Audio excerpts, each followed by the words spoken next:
Okay, it looks like the numbers are starting to stabilize, so we'll go ahead and launch into day 3. So welcome everyone.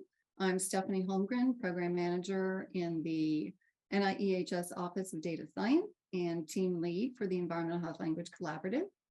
And again, if you joined us for the previous 2 days, welcome back. Thank you so much. If you're participating in your first day of the 3-day workshop, we're really glad to have you.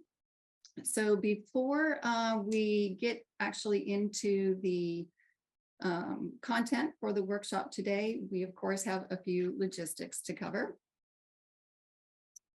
Of course, there's Zoom reminders, so please update your Zoom name to include both first and last name. So consider this your virtual workshop name tag. And if you would like to ask a question, please submit it into the chat box, or you can raise your hand to be unmuted. If you're experiencing any technical difficulties, you can either post it into the chat or email elk@icf.com. If you happen to lose connection and are unable to rejoin the Zoom room itself, you can call in by phone using the phone number that was included in the Zoom email. And all 3 days of the workshop are being recorded and will be made available both on the event webpage as well as the ELK website. And we will also be emailing them to you as well. So, as I said, if you were able to join us for the previous 2 days, hopefully you found those sessions informative. Day 3, we're doing something a little bit different. We have more interactive sessions lined up for the day. We will actually be starting off with 4 presentations that will be highlighting some useful resources for domain-specific areas. That will then be followed by Dr. Jeanette Stengone, who is going to be sharing the work from the use case group that she is championing on data harmonization. So that group has been working to compile ontologies that are relevant to EHS, and they're wanting to solicit your feedback on that project. Are there gaps? What would make the list useful, etc. And then finally, we will be closing out the day with an unconference session, basically providing a space for you to be able to discuss topics that have been submitted by members of the community. You will notice that we mentioned during the break something called Mural. So Mural is an online collaborative digital whiteboard to capture input and comments. If you've already been participating up to this point, you're very familiar with this. If you are new to Mural, we will be holding a tutorial and practice session during the break. And it really takes about 5 minutes to learn the platform. It's very user-friendly. So I'm actually now going to do a new share here and show you the 2 Mural boards that we have been using to capture input.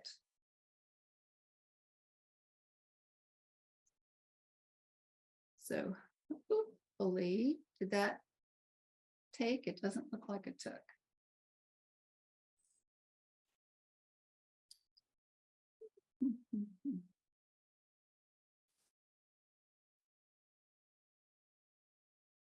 There it goes. So you should be seeing a Mural board now. Can someone confirm, please?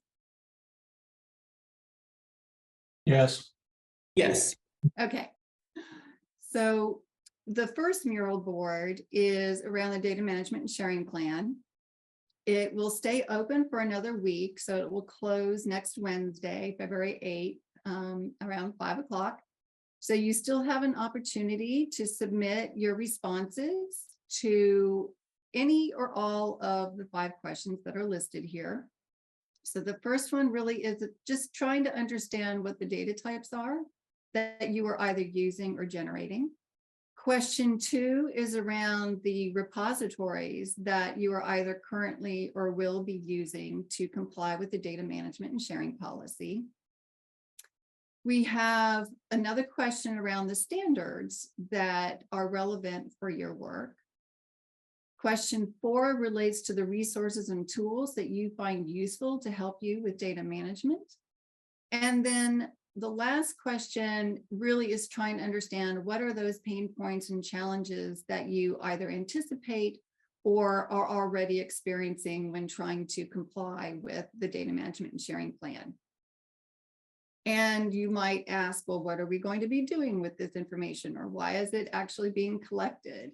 And so we really thought this would be an opportunity, one, for you all to share with each other sort of resources and repositories that you're finding useful that others might as well. We plan on taking the suggestions that are listed in the post-its and incorporating them into the resource portals that NIEHS have been developing around repositories and around standards.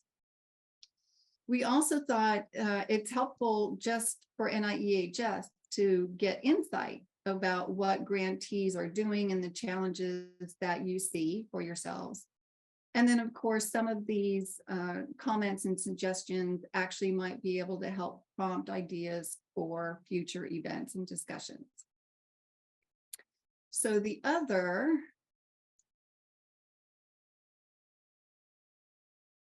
website that we had, hopefully you're now seeing the new the unconference mural board. So as you'll hear later, I'll go into more detail about the actual unconference process.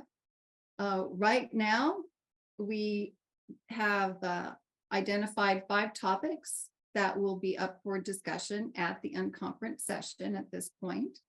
And if you're not able to join the session this afternoon at 3:15, hopefully you will, but if you're not able to and you do have some thoughts, comments, questions on any of the 5 topics, please go ahead and submit them into these post-it notes.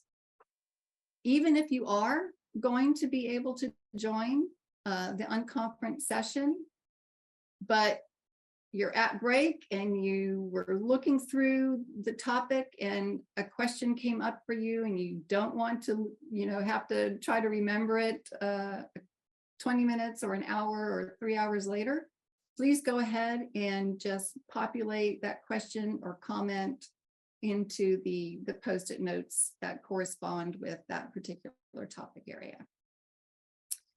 So with that, I will go ahead and now turn it over to Charles Schmidt, who is Director of the NIEHS Office of Data Science.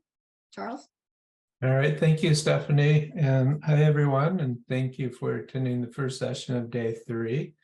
I hope everyone can also stay for the second session as well as the unconference session. Please, if you haven't, take a look at the topics up for discussion on that mural board for the unconference. There are 5 topics, as Stephanie mentioned.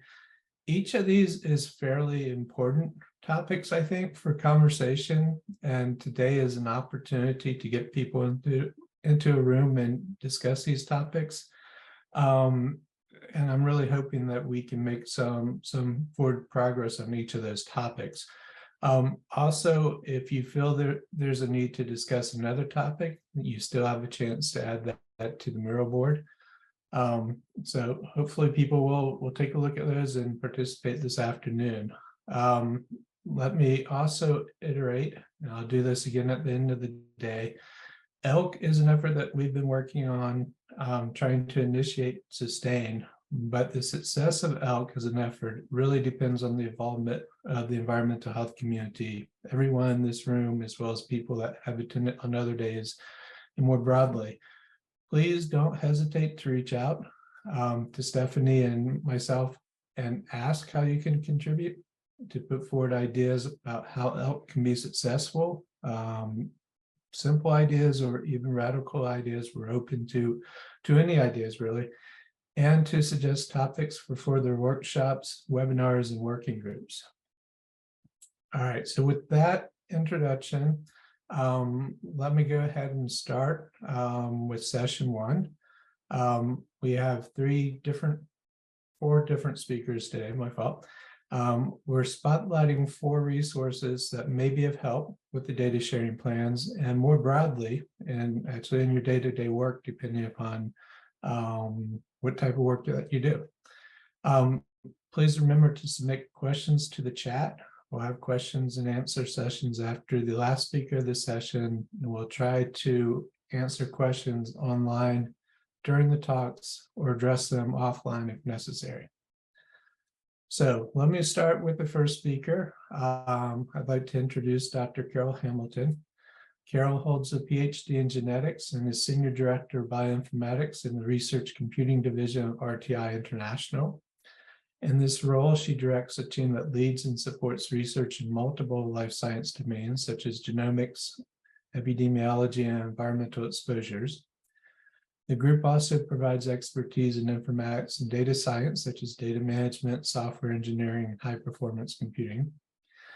It's challenging to try to summarize the wealth of projects and publications that Dr. Hamilton and her team have been involved with, but today we're fortunate that Dr. Hamilton is here to discuss the Phoenix project that she's been lead investigator on for many years, and which I believe has just also received a new renewal for their excellent work. So let me turn it over to Dr. Hamilton. Hey, so thanks very much for the introduction. And it is true. Phoenix did just get a 5-year renewal, so that's very good news. But I much appreciate the opportunity to talk to this group today and tell you a little bit about Phoenix, about the Phoenix Toolkit, give you a little bit of a tour. It's a short talk, so mostly I want to help you become familiar with what's there and encourage you to explore on your own when you have the opportunity. Next slide, please. So Phoenix, Phoenix stands for Consensus Measures for Phenotypes and Exposures. And as Charles mentioned, we've been funded for quite a while now. We've actually been fortunate to have been continuously funded since 2007. It originally came out of Genome, out of NHGRI, because people were wanting to compare and combine data sets associated with genome-wide association studies. And they found that they weren't collecting data the same way. And that's how Genome got into phenotypes. But it has evolved tremendously over time. It's certainly not for GWAS anymore. Driven by the scientific community, Phoenix measures are recommended by experts, and the point is to provide a resource for recommended measures that can be used by people with confidence, and particularly people, researchers that want some measures outside of their primary area of expertise. There's so many interconnections between different types of risk factors and diseases that it's nice to have a standard set for things that you don't know as well as your main topic. So what's important about having a resource of standard measures? If people are using, or if researchers are collecting data and using the same methodology, it's much easier to compare or combine data from studies. Of course, you want to be able to validate, or you want to be able to increase your sample size to get greater statistical power.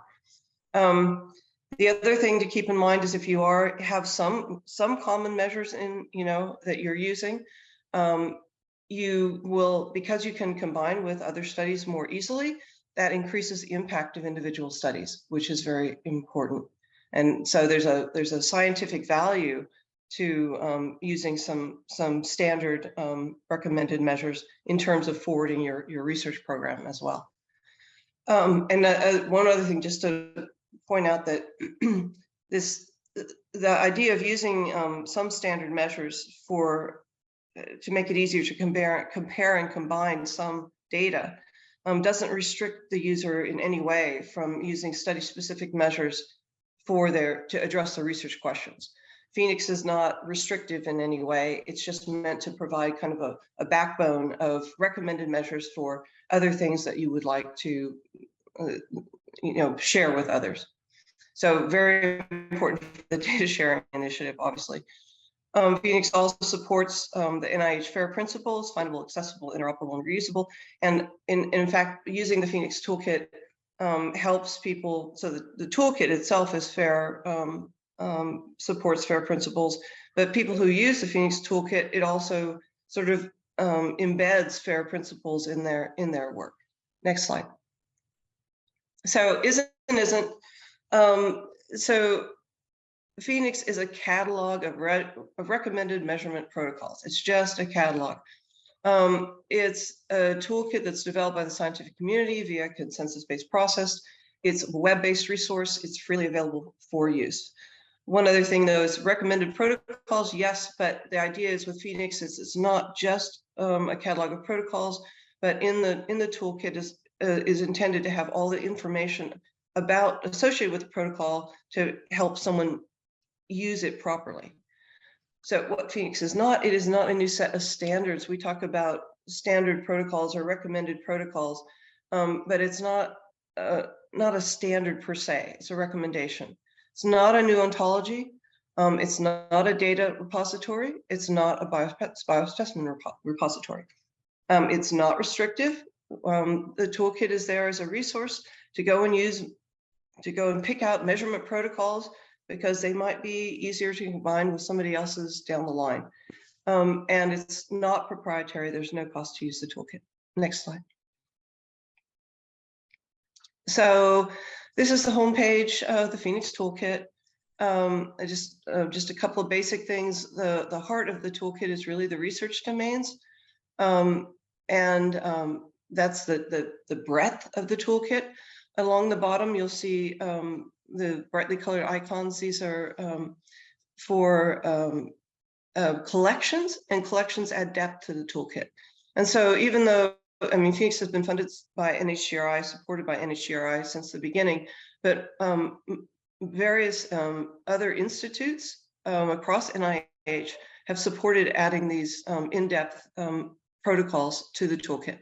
And I just want to make one other comment about when I say protocol, it's a term that the Phoenix Steering Committee decided on years and years ago. That when I say protocol, I mean a measurement protocol, which is actually the way that the data is collected. So we're really looking for consistent data collection so that it's easy to combine the data after you have it. It's not protocol like is used often for study protocol, which is for the whole study. Next slide, please. So research domains, Phoenix has grown over the years. There are now 30 or so research domains. I just want to point out that environmental exposures is there as a research domain. We had a working group years ago that looked at environmental exposures, but I think but also interesting that over the years, if you're looking for environmental exposures, you won't only find them in that domain. There's enough overlap across these domains that you can't just assume that you'll find everything you want in one domain. I think there's environmental exposures in several other research domains. Okay, next slide. Okay, so speaking of, so if you want to look, so if you're looking at domains, I mean, you can browse by domains, but if you want to look all the way across the toolkit, the search tool is really pretty helpful. So here is using, and the search bar is on at the top of every page, and there's also an advanced search feature which has some filters. But here's environmental exposures, and if you look at the results, okay, the first bunch there came from the environmental exposures working group. You would expect that. But next slide, please. You'll see that there's also environmental exposures that were selected or included by a number of other working groups. You can see air quality index, which was put in by the social determinants of health working group. Next slide. You can also search, for example, here I put in MESA, so you can search for the study name and get results. And here I also showed use of a filter over on the left-hand side. You can see that I selected the life stage adult. And so all of these protocols that are shown here are suitable for adults. And you can see there's other filters, data collection mode, and so on. Next slide. So, okay, so that's the sort of the domain view. And then there's the collections which add depth. And I wanted to highlight just a couple. So here we did, Phoenix was called upon by NIH to help with crisis. And we did do some work in collaboration with DR2 to establish a COVID-19 protocol library for NIH. And then later on, we established some research collections which are recommended and are in the toolkit. Next slide. Very recently, we've had, there's been quite a lot of interest in social determinants of health. We had done a working group a couple of years ago, and then NIMHD wanted to expand it, and so we have just released in December another a set of social determinants of health protocols. You can get to them from the banner, which is still up, or by clicking on the icon at the bottom. Next slide. Okay, so here, this should be near and dear to this group. Phoenix tries very hard to help connect the dots. So we interact with standards or implement standards. We're interested in ontologies. We're very interested in common data elements and in connecting to resources. And I'm going to give you some examples of how we do that. Next slide. So we do have, so again, the toolkit over the years has, the content has really grown and so has the complexity. And so looking across the various research domains is really important. And we've created a tree browser that's based on mesh terms. So standard vocabulary and ontology. And this allows people, this gives users another opportunity to get to protocols sort of from a different perspective. Yeah, next slide. Oops, yeah, no, that's, yeah, next slide. That's okay. Okay, so and just to give you some examples of how we integrate standards. And again, the toolkit is about these protocols, standard protocols, recommended protocols. You can be confident and use them, right? But it's not just the protocols. We have a lot of other tools and also some bells and whistles behind the scenes that will help people down the road to share their data. So here you can see we create CDEs for the CADSR. We have LOINC codes for many of the protocols in the toolkit. And here this is an example of also having links to HPO terms, human phenotype ontology. Next slide, please. We also, dbGaP was a very important resource for genome that was housing the genome-wide association studies. And what we did was we looked at variables associated with specific Phoenix protocols. We mapped to studies in dbGaP. The idea was to make it easier for people to combine study data across different studies in dbGaP. Next slide. So here, this is an example, maximum height, and you can see there's a variable mapping, and then you can look and you can get the details of the mapping to dbGaP. Next slide. So another kind of interesting thing is we always are, of course, looking at who's using Phoenix and what kind of impact it has. And also combined with Phoenix is simply a catalog of measurement protocols. We don't do data collection. So what do you do if you want to easily collect data using Phoenix protocols? So years ago, we became compatible with REDCap. We create REDCap data dictionaries for each of the protocols in the Phoenix toolkit. And so if there's something that you like and you put it in your toolkit, you can get your REDCap zip file, and you can go to your REDCap resource at your institute and upload those protocols and use the REDCap for data collection. And this is just an overview of the international use of Phoenix protocols by REDCap institutes.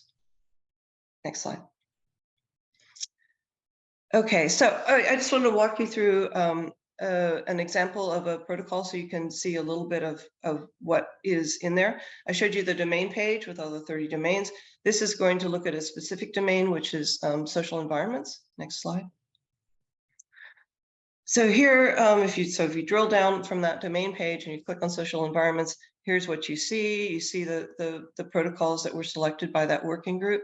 On the left, you can see all of the other research domains, so you kind of go back and forth if you want to.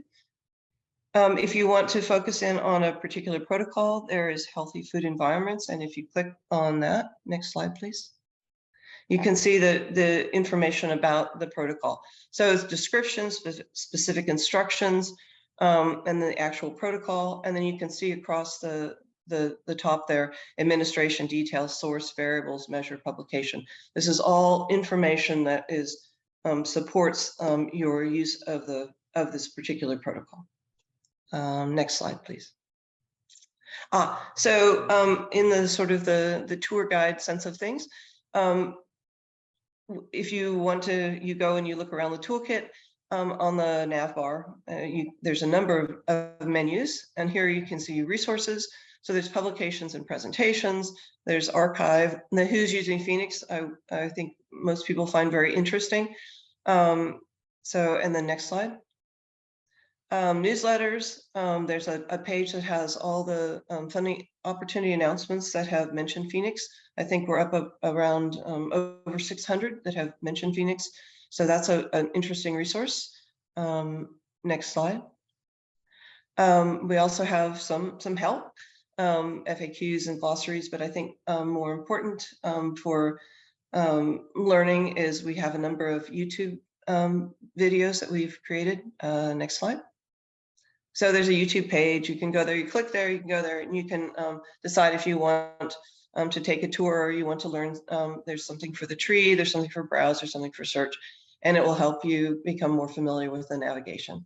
In theory, it's intuitive, but in fact, you know, it has gotten more complex over time, and I think the tutorials do make it easier for people to access, to find the things that they want to find. Next slide. So just wanted to remind myself to tell everyone that, you know, this is a consensus-based process. And so all the things that it does to provide the community to help with data sharing, to help with collaboration, to compare and combine study data, but how does that work? And the way it works is we actually have a steering committee. We have input from many of the NIH institutes and centers. We call them IC liaisons. It's really the working groups that have that decide the content for the toolkit, and they also use a consensus process. We have a number of different types of expert panels that help with reviewing the existing content. There's a balance between you want your standards to stay the same, right? But sometimes over time they become obsolete, or there's something better, and so there's a little bit of a tug of war between updating to keep it relevant to the community and keeping it stable so that people have something that they can compare and combine. We do try to look into back compatibility when we update, but you know, that's a challenge. We do, as part of the process, also include outreach to the broader scientific community. This comes from the working group. They say, here's our preliminary selections of protocols for the toolkit. What do you think? And we generally get pretty good response, and have sometimes even gotten suggestions for additional protocols that the working group wanted to include. Next slide. So acknowledgements. Let's see. Oh, I got it. No. Okay, something in the chat. I'll do this first. So anyway, so I want acknowledgements. I mean, this is a lot of people involved in the project, and NIH is heavily involved. NHGRI, project scientists, Jyoti Dial. Next slide. And just I want to acknowledge the RTI team, and then I'll take that. So this has been going on for a long time, and it's a tremendous team that manages to get this work done. It's hard for me to do it justice. in this time. Let's see what I've got a question though. Good to see an update. Mention your tracking research publications, mention Phoenix. Are you searching for those that user mentioned? Is that simple searches, titles, and abstracts? Oh, yes. You know, I had that in the presentation and took it out because I thought it was too much. We do. We have, thanks for the question. And we do track publications. We actually have a team that really, it's a curation team that tracks it. We look for who's cited Phoenix, and we look for two different types of citations. One that is citing the concept, you know, why is it good to use standard measures? And the other that, and another bin that actually where people cite the specific protocols that they used. So in Phoenix, you have a protocol number, and then you have the source that it came from, because these are all well-established protocols. And then we also track things like the funding organization. So we've been able to, we look at when the FOA was released. So NIDA is a great example. NIDA released a bunch of funding opportunity announcements. People got funded. We look at their publications. They cite NIDA as their funding agency, and we can, and they cite Phoenix, and we can see the wave of publications that came from those particular FOAs. NIDA was very forceful, very, well, I can't remember how they put it, but they strongly recommended that people use Phoenix measures, and also got them to publish and cite them properly. So we have a whole body of data on that. We're actually trying to at least semi-automate that process, and that's in progress. I don't know if that answered your question. It does in many ways, and thank you for that. And particularly your efforts to semi-automate the process, we would be very interested in. It's obviously a common theme for the research community. Yeah. So please follow up, and if we have any insights, we would share them with you. But that is a challenge, and I appreciate your approach, the thorough approach to finding those citations and use of your method. Yeah, you know, I mean, impact is so important, and there's such a lag, right? You know, the FOA comes out, they write a proposal, they get funded a year later, 5 years later, they have data, and so on and so forth. One of the things that we're well, a couple of things we're really interested in, but at least for the citation, we are trying to get into some kind of permanent identifier, right? Like a DOI or something, where you had, yeah, right. So then if people, and this helps everybody, right? Because then if the protocol has a DOI, then they're more likely to cite it. We're more likely to be able to track use precisely, and so on and so forth. They get credit for using it, they get credit for sharing the data, and so on.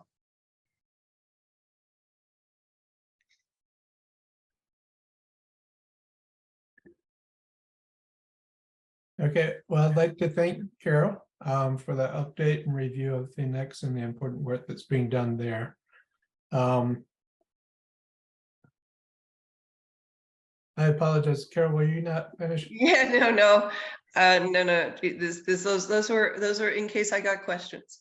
Okay. Doesn't everyone do that? You had me scared that I was. No. All done. Okay, good. All right, so if you have additional comments or questions for Carol, please put them in chat and we can get to those later. Next, let me introduce Dr. Anthony Williams. Tony holds a PhD in chemistry and is a scientist at the Center of Computational Toxicology and Exposure at EPA. Dr. Williams's work has been at the intersection of chemistry and information systems for many years. He has multiple publications in this area, and he is very well known as one of the main contributors to the very important and heavily used resources that include ChemSpider, OpenFacts, and currently the EPA Chemical Dashboard. Today I'm going to talk to you about chemical identifiers, the capabilities, connections, and contradictions that you will find when you're using complex chemical identifiers to map between different sources of data, databases, applications, and those places that we use commonly in our day-to-day world of doing scientific research. I'm going to give you an overview of the various flavors of these identifiers, strengths and weaknesses, how they can be used to form connections, but where you'll still face some significant contradictions, And I'll talk about the great progress that's been made, but we still have a lot of challenges ahead. So if you're sourcing data from online data sources, where do you start? I've shown a number of logos right here, PubChem, eChemPortal, ChemSpider, for example. But when you take data from these sources, what do you trust? How do you verify? If you're going to make decisions based on these data, you have to move through the process of trust but verify, and it can be slow and exacting. I've published on this a number of times, and if you want a lot of the details, please consult a couple of these publications. We've been working on chemistry curation a long time at the EPA, and one of the outcomes of this work has been the DSS Tox database. It's over 2 decades of curation work, and while ChemSpider, PubChem, and SciFinder have over 100 million chemicals, we're only just about 1.2 million, and that's after 20 years of work. However, we are providing access to the public via the Comtox Chemicals dashboard, and here you will get the benefit of all of our curation work, where we are dealing with some of the challenges around chemical identifiers. I'll be using this application and the underlying database for some of the examples I highlight. Many of you are using registry numbers, either CAS registry numbers or some of the European-based EC numbers, INEX numbers, etc. You're all taking benefits from systematic names, UPAC names, CAS names. These are rules-based so that they can be converted back to structures. The INSHE chemical identifiers, of course, have brought great benefit to the internet in terms of linking. We've got common names and synonyms, pesticide names, drug names, etc. All the database identifiers, KEBI, PubChem, ChemSpider, and hundreds of other identifiers because of all of the databases available for chemistry today. Also, you've got the chemical structures that can be represented in text format, SMILES, WISWESA, for example, and of course the formats for data interchange of chemicals. This is easiest seen here in this screenshot showing parts of the Wikipedia DDT page, where you have the chemical structure right here, the INSHE, both standardized and non-standardized INSHE. You have the SMILE string.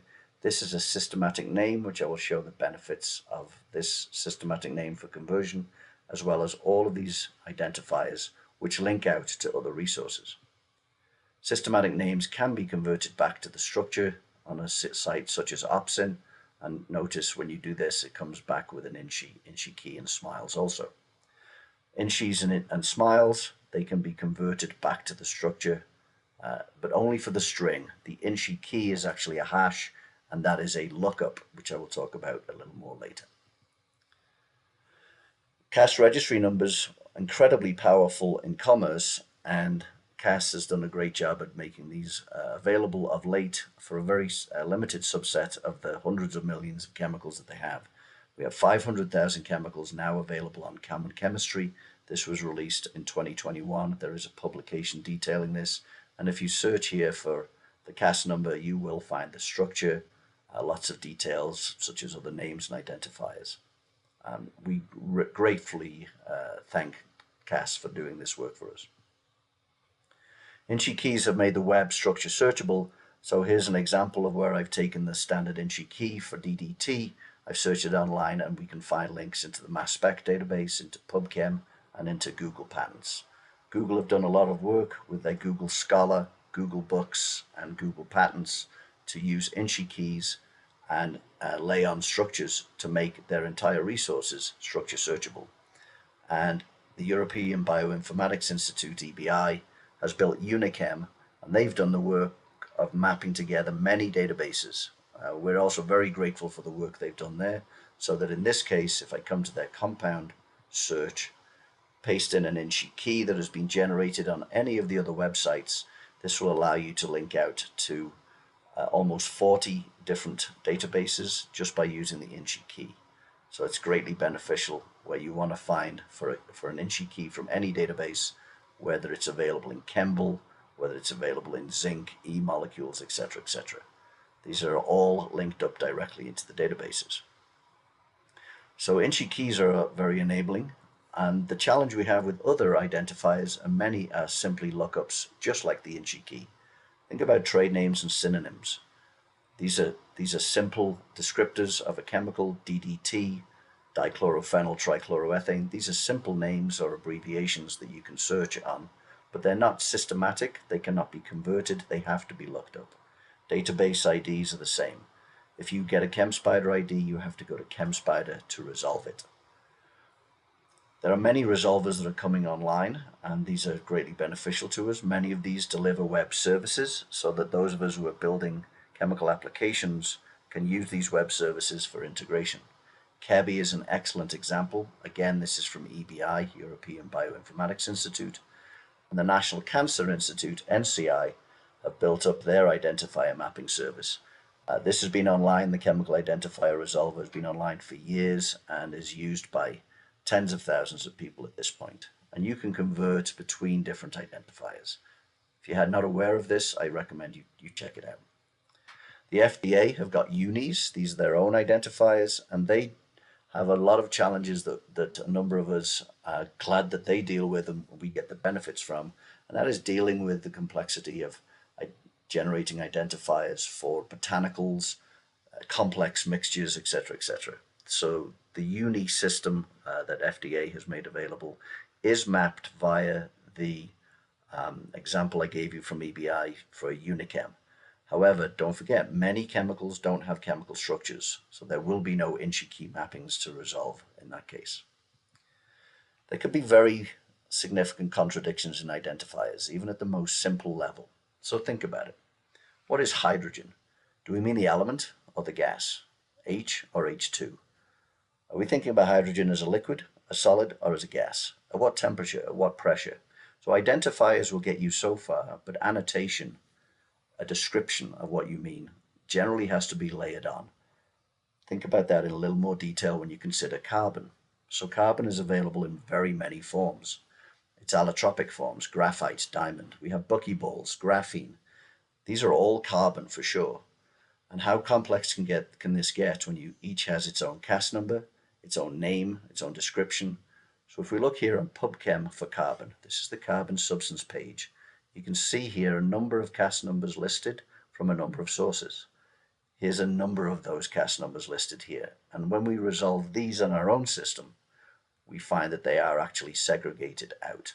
So diamond has its own CAS number and substance identifier, as does graphite, charcoal, nanotubes, etc., etc. Carbon is, in theory, a simple example, but has so much complexity. If you now look at the number of deleted CAS numbers on PubChem, so this is the PubChem page showing deprecated CAS numbers for certain substance-related relationships for carbon. Here we're looking on SciFinder. You can see that even though there may be one active CAS number for a substance, there's so many deleted CAS numbers. Some of the chemicals we deal with have hundreds of deleted CAS numbers. CAS are powerful in terms of the value of those identifiers, but can get misused and mapped problematically. In this case, showing on Cameo chemicals, we see that the CAS number for zirconium is displayed for 6 separate substances. This is zirconium suspended in a flammable liquid. This is dry zirconium powder. This is wet powder. This is scrap. They're all zirconium. They all have the same CAS number, but they have different properties and safety. Identifiers can be challenging and will only get you part way. Here's an example more in the world of today where we're looking at PFAS chemicals. Many people think of PFOS and PFOA, two of the primary PFAS chemicals of discussion nowadays. Perfluorooctane sulfonic acid, perfluorooctanoic acid. Structural representations are shown here. The linear forms would be acceptable to most people. The CAS numbers would map to those linear forms. But just think about it for a moment. Perfluoro, everything is fluorinated. Octane, 8 carbons in a chain. Sulfonic acid and octanoic acid, so those are substituents on a C8 fully fluorinated chain. That's what that describes. So does that mean the linear form? Not necessarily. If you look at PFOA, perfluorooctanoic acid, there are actually many linear and branched forms that you can draw. And these are those examples here. However, some of those can have stereocenters also. So you actually have the R form and the S form to display. So P4 is not as simple as one linear form. It can be linear and branched. It can be a mixture. It can get very challenging. This gets even more problematic when you think of categories. For example, polychlorinated biphenyls. There are 209 of them in the set, and this is a structural representation of that set. with its own CAS number. But this is a class of chemicals. This is a side chain where you can have X and Y can vary in length. This is a complex alkyl linear benzene sulfonate. This is dieldrin, where stereochemistry can vary at each one of those stereocenters. So these each have their own CAS numbers, they each have their own names or synonyms, but exchange is hard at a structure level because structure representation is incredibly difficult. Many other identifiers are ambiguous. There are chemicals that don't have defined stoichiometry of 1:2 ratio, for example. So here we see examples where it's 1 to X. X is undefined. What about PFAS chemical identifiers that are being used now in the public domain in presentations and publications? These are very ambiguous in definition and extremely difficult to map all of these back to clear, clarified chemical structures. It gets even harder when you don't have explicit chemicals. Here we have a list of CAS numbers. They look very related just in terms of serialization. Here you can see the descriptions. These are complex substances. They can be polymers or mixtures or reaction products. There is no way to represent these as chemical structures. We can't get inchi keys. Very difficult to map these together. Our own experience with identifiers is that we had to add our own, the DTX SID. This is the DSS tox substance identifier as we built our own database.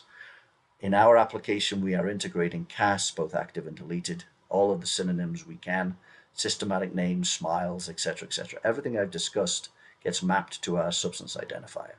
And this is accepted by Wikidata. It shows up all over Wikipedia now. But identifiers are generally not enough, as I said. You have to use some type of annotation. So we add QC notes to the chemicals that we register, and we integrate to other context. By doing this in one application, where we are pulling it all into one systematic approach to integrating identifiers, we can then build a link farm, and this is an example page for DDT, where we are linking across over 90 different websites by using mappings of CAS numbers, names, inchi keys, smiles, to link from our capabilities in our application out across the internet. This would not be possible were it not for the power of chemical identifiers, the various flavors, and what can be done with them. But there still can be so many contradictions. What I've been trying to show is that chemical identifiers are enabling. There are many flavors, they are difficult to deal with, they are complex to manage and integrate, but we can make great progress. The examples I've shown are around organic chemical structures, explicit, well-defined. I use DDT as an example. PFAS is more ambiguous. But then we have the challenges of inorganics, organometallics, polymers. There's not as much progress made here yet with the inchi, but it's coming. People have been working on supporting these types of chemicals through inchi for a while. We will see more progress in the near future. There is also the minchi. That's the mixture inchi that is in development. So chemicals without structures are harder to cross-link, but CAS numbers are very enabling, but you've seen the challenges there also. The FDA uni identifiers are beneficial, but also takes a lot of work to map between applications. I remain with the position that human annotation and curation is going to be necessary for the foreseeable future. Our own contributions in this area of chemical data curation, complex substance representation, and data exchange, we believe have improved the situation. We have way much more to do than we can deal with at the moment, but we eat into this every single day we can with our curation team. I do point you to the work that we did recently on mapping together 20,000 Wikipedia substance pages. This has been a work of passion for a number of years to make sure that we can use the snippets from the Wikipedia pages directly into our application. I hope this was useful for you to understand the challenges that we have ahead and the capabilities that already exist for chemical identifiers. Thank you. So, hey everyone, I should have mentioned that Tony is on vacation and he was intending to be able to call and give the talk live. He ran into severe internet challenges, so he actually recorded that this morning and sent it in. But hopefully that was helpful, and if you put in any questions into the chat, we can forward those to Tony. Next up, I'd like to introduce Dr. Rance Knoll. Rance holds a PhD in biochemistry and molecular biology and is a professor in the Department of Biochemistry and Molecular Biology at Michigan State University. His research is focused on the health consequences of exposures to environmental and food contaminants. His work incorporates a combination of wet lab and computational approaches, which has led to relevant work that he'll be discussing next. That's relevant work for elk that brings together high quality toxicology data for research and reuse. So thank you, and I'll turn it over to Rance. Perfect, thank you. So yeah, what I want to talk about today is one of our community-based efforts to try to improve the adoption of metadata collection for in vivo experiments. And this was an effort that involved multiple Superfund research centers and trying to tackle some of the challenges with interoperability and data sharing. So next slide, please. So what we're really focused on here is in vivo data sets. And even though we're trying to reduce the use of animal research, to refine these types of experiments, there's still some value to these types of experiments in environmental health science, not just for exploring complex mechanistic information and asking complex questions and looking at systemic effects, but also as we're developing new approaches and methodologies. We want data to be able to validate it against and ways to develop new knowledge, new hypotheses, and as I mentioned, validate. And so as we generate these in vivo data sets, it's increasingly important, if we want to reduce their use, that we have some good metadata sharing so that these data sets can be reused by other researchers, other institutions, and anyone who wants to look at that data. So next slide, please. So as we're probably all very much aware, is that there are a lot of in vivo data sets that are already available in data repositories. And this includes anything from the gene expression omnibus, which is more generic, not just environmental health science, to generalist repositories like Figshare, and more environmental health science focused repositories or databases or resources such as like Docs for FDB, SEBS, and CTD. And so there's a lot of data out there, but the question is that data really deposited there in a way that we can start to reuse that data set or refer to it in a more automated or semi-automated method, especially as we move towards artificial intelligence or machine learning and these types of applications. And so if we go next slide, please. So this is where the metadata really comes into play, as we can see from this outline of the FAIR guiding principles that was published by Wilkinson et al. And that we're really trying to go towards. We can see that metadata is essentially noted in every one of these aspects, from findable, accessible, interoperable, and reusable. And so there's a really big importance on metadata. Next slide, please. So as we embarked on this, what we wanted to see was, what is the current state of the toxicogenomics metadata? And I come from a lab that mostly does toxicogenomics or the types of omics data related to this. And we asked the question of, okay, well, we know that there's a lot of data sets out there. So how reusable are they, more in somewhat computational approaches that are more automated? And we looked at the gene expression omnibus because it's somewhat more mature than a lot of repositories, or because of requirements for publications that have been pushed by publishers and sort of become the standard in the field. And so we pulled out every in vivo EHS data sets that we could find in the gene expression omnibus repository, and we tried to automatically parse all the metadata that was deposited. And what we looked for was that type of metadata that we would expect as environmental health scientists in terms of being able to actually reuse that data. And so we looked for key factors like, or terms like dose, administration route, chemical source, delivery volume. And then there's many more listed here, and I won't go too much into the details with the colors here, but this is to point out that when we look at these data sets that are in these repositories, less than 25% seem to be reporting a lot of these endpoints or these terms that we would pretty much want to be able to have access to if we wanted to reanalyze or integrate these types of data sets. Not only that, and this is something that we've sort of heard about in previous days of the workshop as well, is that there's also not the consistent use of language. There's unclear use of abbreviations or common names.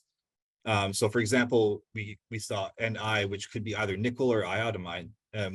Unless we look at the manuscript, we can tell. Non-specific information, so treatment was either yes or no or very long, so it has both the dose and the name of the treatment.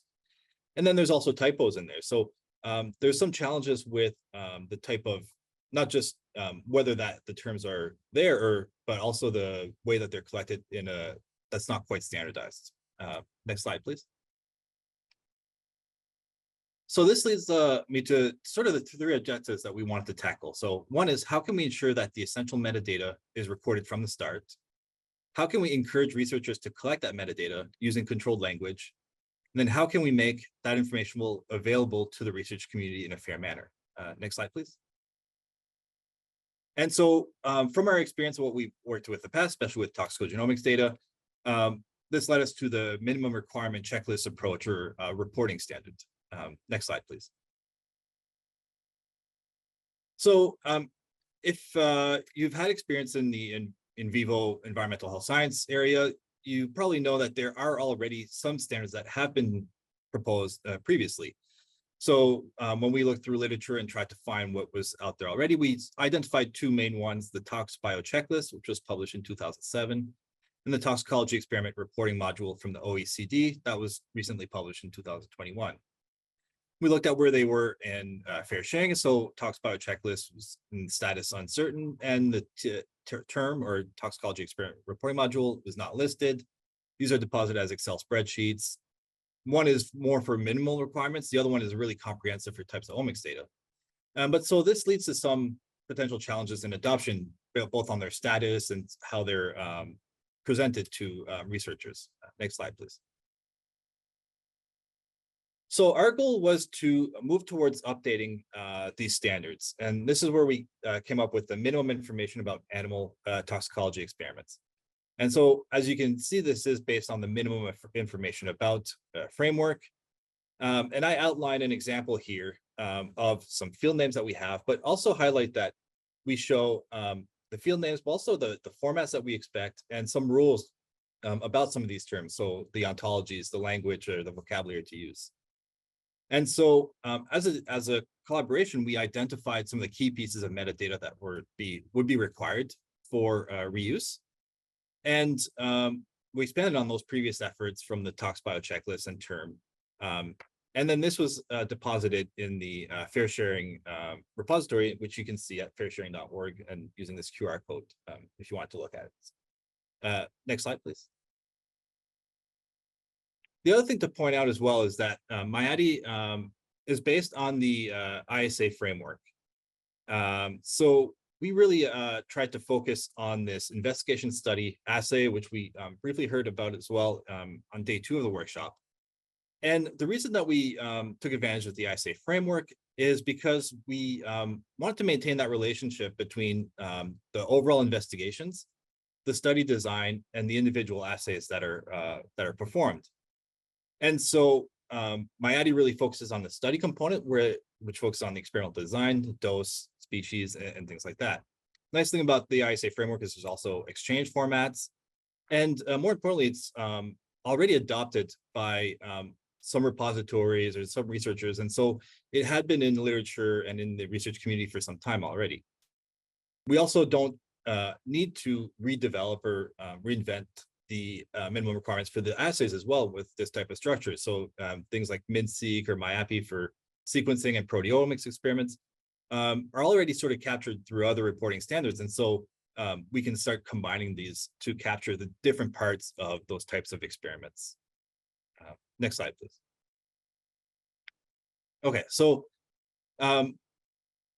what I want to talk about here is sort of how do we compare to those previous reporting standards, and what does MyADI sort of change regarding this? And so when we compare the terms that are included in either the TBC or Talks Bio checklist and term and MyADI, we see that overall there's quite a bit of overlap, but that there's a lot of terms that were in TERM and the OECD reporting standards that aren't included. And remember, that's because a lot of it was including the assay information. And so because we went through the ISA framework, a lot of that is sort of relegated to other reporting standards so that we don't have to redefine those and recreate those. Some of the things that MyADI sort of included that overall we found was sort of missing in some of the previous standards was that more information about the chemical source, more information about the feeding and the water details, some more of the housing types of information was there.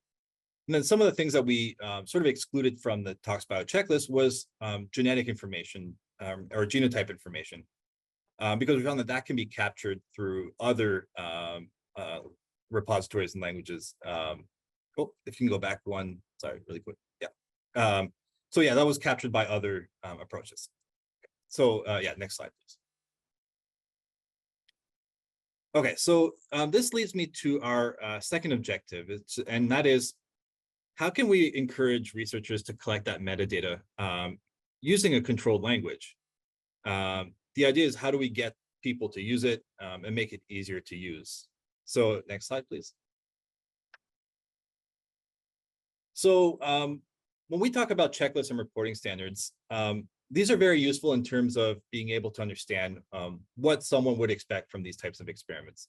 What are the vocabularies to use? What are the ontologies to use? Which terms to report? Which ones are most important for people that would look at these types of experiments? But they're not necessarily useful for actually collecting and organizing and depositing the data. Oftentimes, they're just kind of a list of, did I do this? Did I get that? Did I get this information?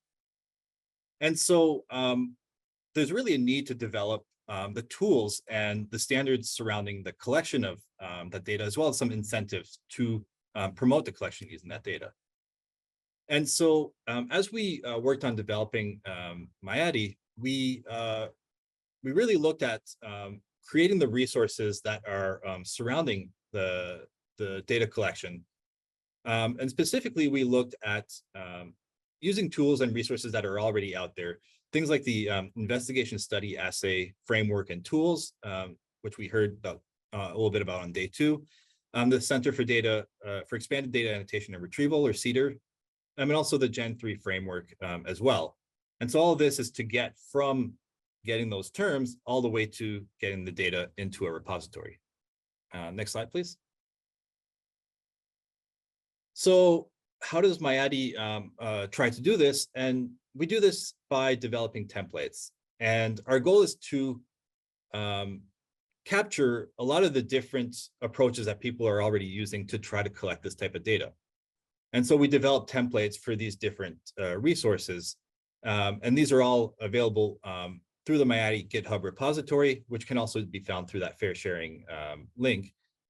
And so we do have CEDAR templates that are deposited here, but as well, we have instructions on how to find the CEDAR web form to be able to start collecting that data and metadata in a standardized manner.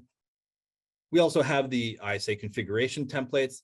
That's something that we originally developed, and as ISA creator is sort of being retired and no longer maintained, we're trying to update to other more spreadsheet-based formats that might be a little bit more familiar to some researchers for collecting this type of data.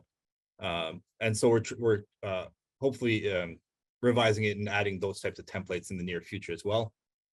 And then one that I also want to point out that we have is Excel, but we generally don't recommend the use of that one. It's just kind of a good thing to be able to look at, but we can't really enforce those vocabularies or those terms with Excel, but we do also have some Excel templates for use as well. Next slide, please. So these are two sort of visual examples of how that data would be collected using either the ISA creator tool, the standalone tool, or CEDAR. And you can see that on one case, you really have a spreadsheet type of format. You import that template and start populating that information, look for the ontologies, drop down lists and things like that. And a similar type of concept with S.3 here on the right, except that it's more of a web-based form. You type in the data, and again, on day 2, there was a great overview from S.3 that we saw. But really, the idea here is that we're leveraging existing tools or familiar tools that would hopefully reduce that barrier to entry or make it a lot more easy for researchers to just start collecting data and putting it into that type of standard. Next slide, please.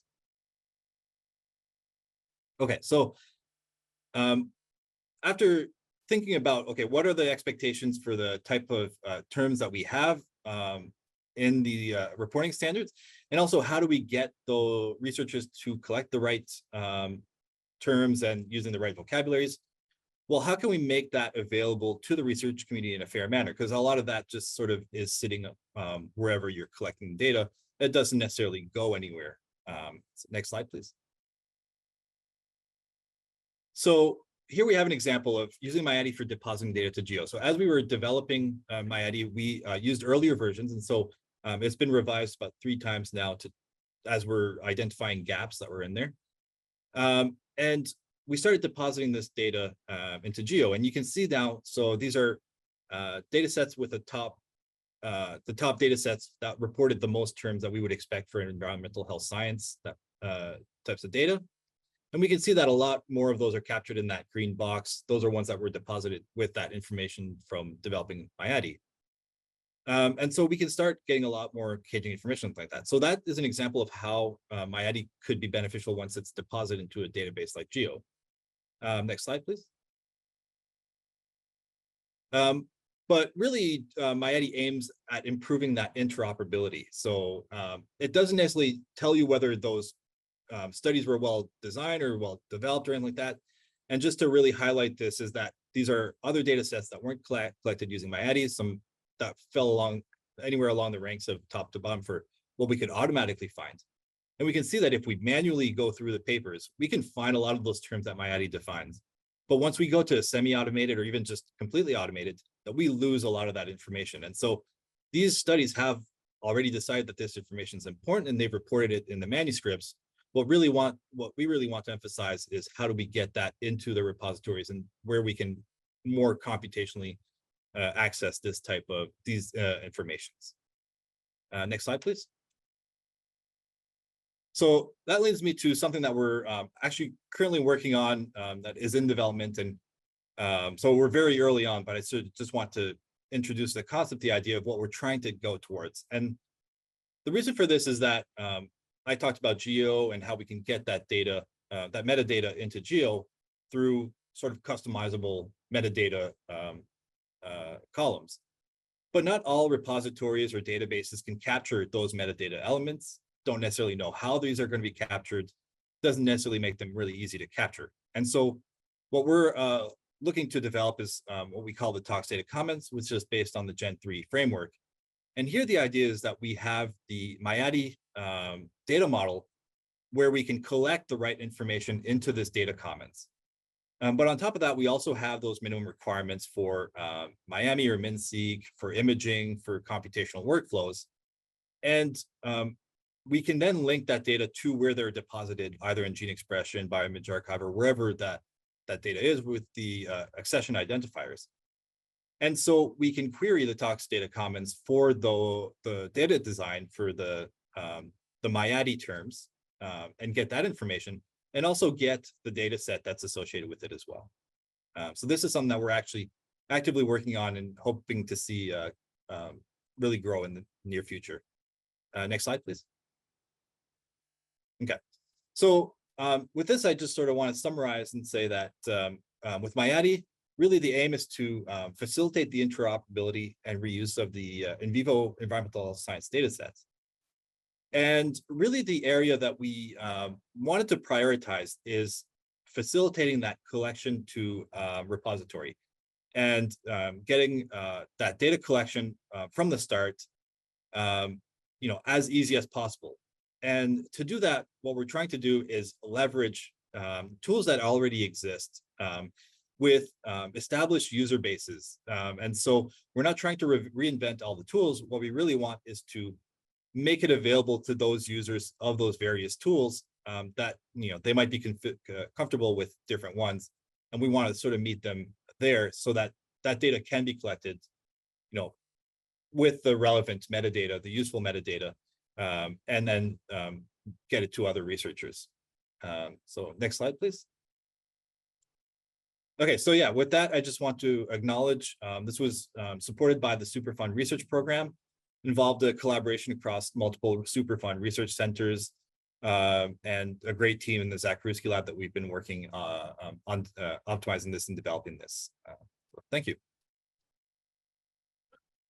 So thank you, Rance. I'll just note that a number of the topics that Rance touched upon in his talk relate to some of the sessions that will be in the unconference. So if you're interested in talking more about these issues, please look at those the Mural boards and see if there's any other discussions you'd like to join in with. All right, next we have, I'd like to introduce Dr. Morris Schwartz.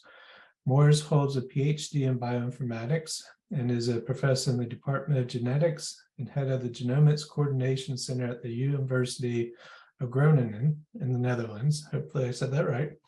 As part of his work, he has been developing software tools and infrastructure to support the management, integration, and analysis of large-scale data sets and to promote computational approaches for biomedical research. Today, he is here to talk about the Mural framework for management of scientific data. Yeah, thanks a lot for the introduction and for inviting me. This is quite a very nice program that you have. I'm admiring that. We should put it in Europe as well.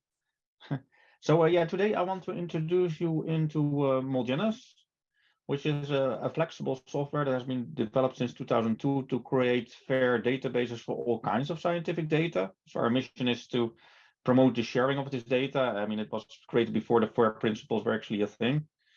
And the key element is that it's very configurable, so you can basically tune it completely to your own research project. So of course, it's quite an abstract story. So instead of presenting that, I wanted to give you one example, which is the Mural catalog for multi-center cohort studies. And in the end, I will go a little bit beyond that and give a peek at other similar projects that we embarked on. So next slide, please. So this is what I thought today to explain. So give a little bit of background to why we actually embark on all these catalogs, and then try to discover on how we actually structured this in terms of concepts, and then showing how it looks like in practice. And then I want to end the story by giving some practical pointers to either use these catalog, or if you want to create your own catalog, how you would get around to do that. So next slide, please. Yeah, so this all started quite a few years ago in a project called BioShare, which was later on followed up by Lifecycle, which you see on the screen. And the story is basically that in Europe, I suppose that's elsewhere in the world as well, there's quite a large set of cohorts that have been collecting data for even decennia now. But in order to understand all kinds of subtle signals that influence the lifelines of the people, in particular children in this project, we wanted to pool data from multiple cohorts. And then we have this challenge to retrospectively harmonize the data to enable pooled analysis. And so the purpose of our catalog project is, can we help the researchers and cohorts to collaborate on this data harmonization effort, to describe the data on how they're being collected, but also how the standards look like and how these harmonizations are then done. So next slide, please. So what actually happened then quite soon after is that this was not the unique project that we had, but actually other projects came onto our path that do similar but not exactly the same thing. So this picture tries to give an impression on all kinds of a non-population cohort data that you could also use for research into, for example, influence of medicine on pregnancies or something like that. And it can be all kinds of things. It can be health records, it can be registries, it can be pharmaceutical databases and whatnot. So from a distance, as a computer scientist, the challenge looks quite similar, because in the end, the goal is to enable data harmonization and joint analysis, but the details differ quite a lot. So next slide, please. And basically we said, okay, instead of treating each of these projects as a unique thing, can we try to create like a family of these data harmonization projects? So this logo jungle is just to give some indication on the number of projects that we engage with. So some of them we are partner in, some of them are simply collaborator. And at the center, you see this You Can Connect project, which is a joint venture between EU and Canada to say, can we not then standardize the way on how we document these data harmonization efforts in a fair way. I think that's the interesting story of today. So next slide, please. So our dream is to have an entry point where you could browse and compare all these efforts. So we have basically collaborations, which can be all kinds of forms. In our case, we are really focused on European projects, although in principle it's not limited to that. And then being able to drill down to the details, so understand how the data is being collected in the cohorts, but also being able to document to quite a detail on what data is actually being collected in terms of the variables, and how these then actually might be mapped on standards. So this current instance has about 2,000 harmonized variables, which then are mapped to about 14,000 source variables. So basically the variables as being collected by the cohorts, and about 60 cohorts. So unfortunately, the non-cohort data is still not publicly available because it's usually involving all kinds of companies. But I'm trying to seduce them to participate as well. So next slide. So I wanted to tell you a little bit on story and how it's then structured, because I think the idea could be that you could reuse these domain models, and I'm quite curious how this relates to what the Fenex team has been doing, because to some extent I see quite some overlap. So then I will first give you like the conceptual overview and hang on. Then in the end I want to show you some practical examples. So hopefully then it comes to life. So next slide. So the idea is that we can catalog all kinds of things that we then basically simply call resources. And we basically defined in collaboration with quite a few projects about 410 metadata items. Some of them are essential, some of them optional.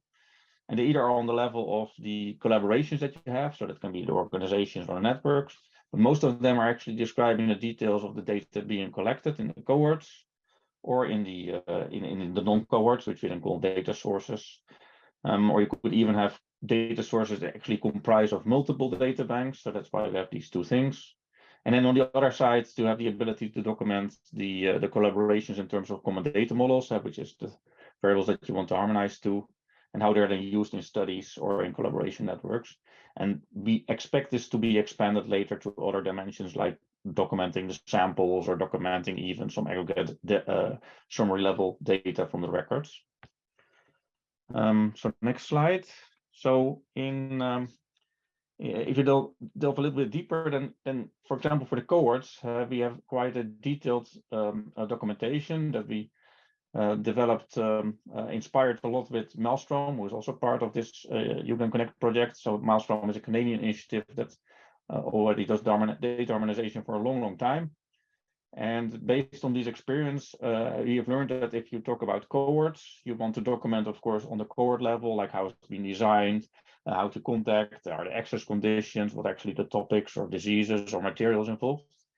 But you ideally would like to also understand the structure of the data collection, which we learned is best partitioned in, on one side, what are sort of subpopulations that you included into your cohort, and what are maybe the regions or the counts or the diseases on that side. And then on the other hand, these cohorts typically do systematic data collection in like collection waves. So that's what's called collection events. And then you'll like to know what variables are then collected at a particular time point. Next slide. So for the secondary use data, you actually need quite a different model, because that's quite a heterogeneous bunch. I mean, what you see on the right is an effort from the Minerva project to come up with a typology of all kinds of these different databases, so like hospital administrator records, pharmacy dispensing records, and so forth.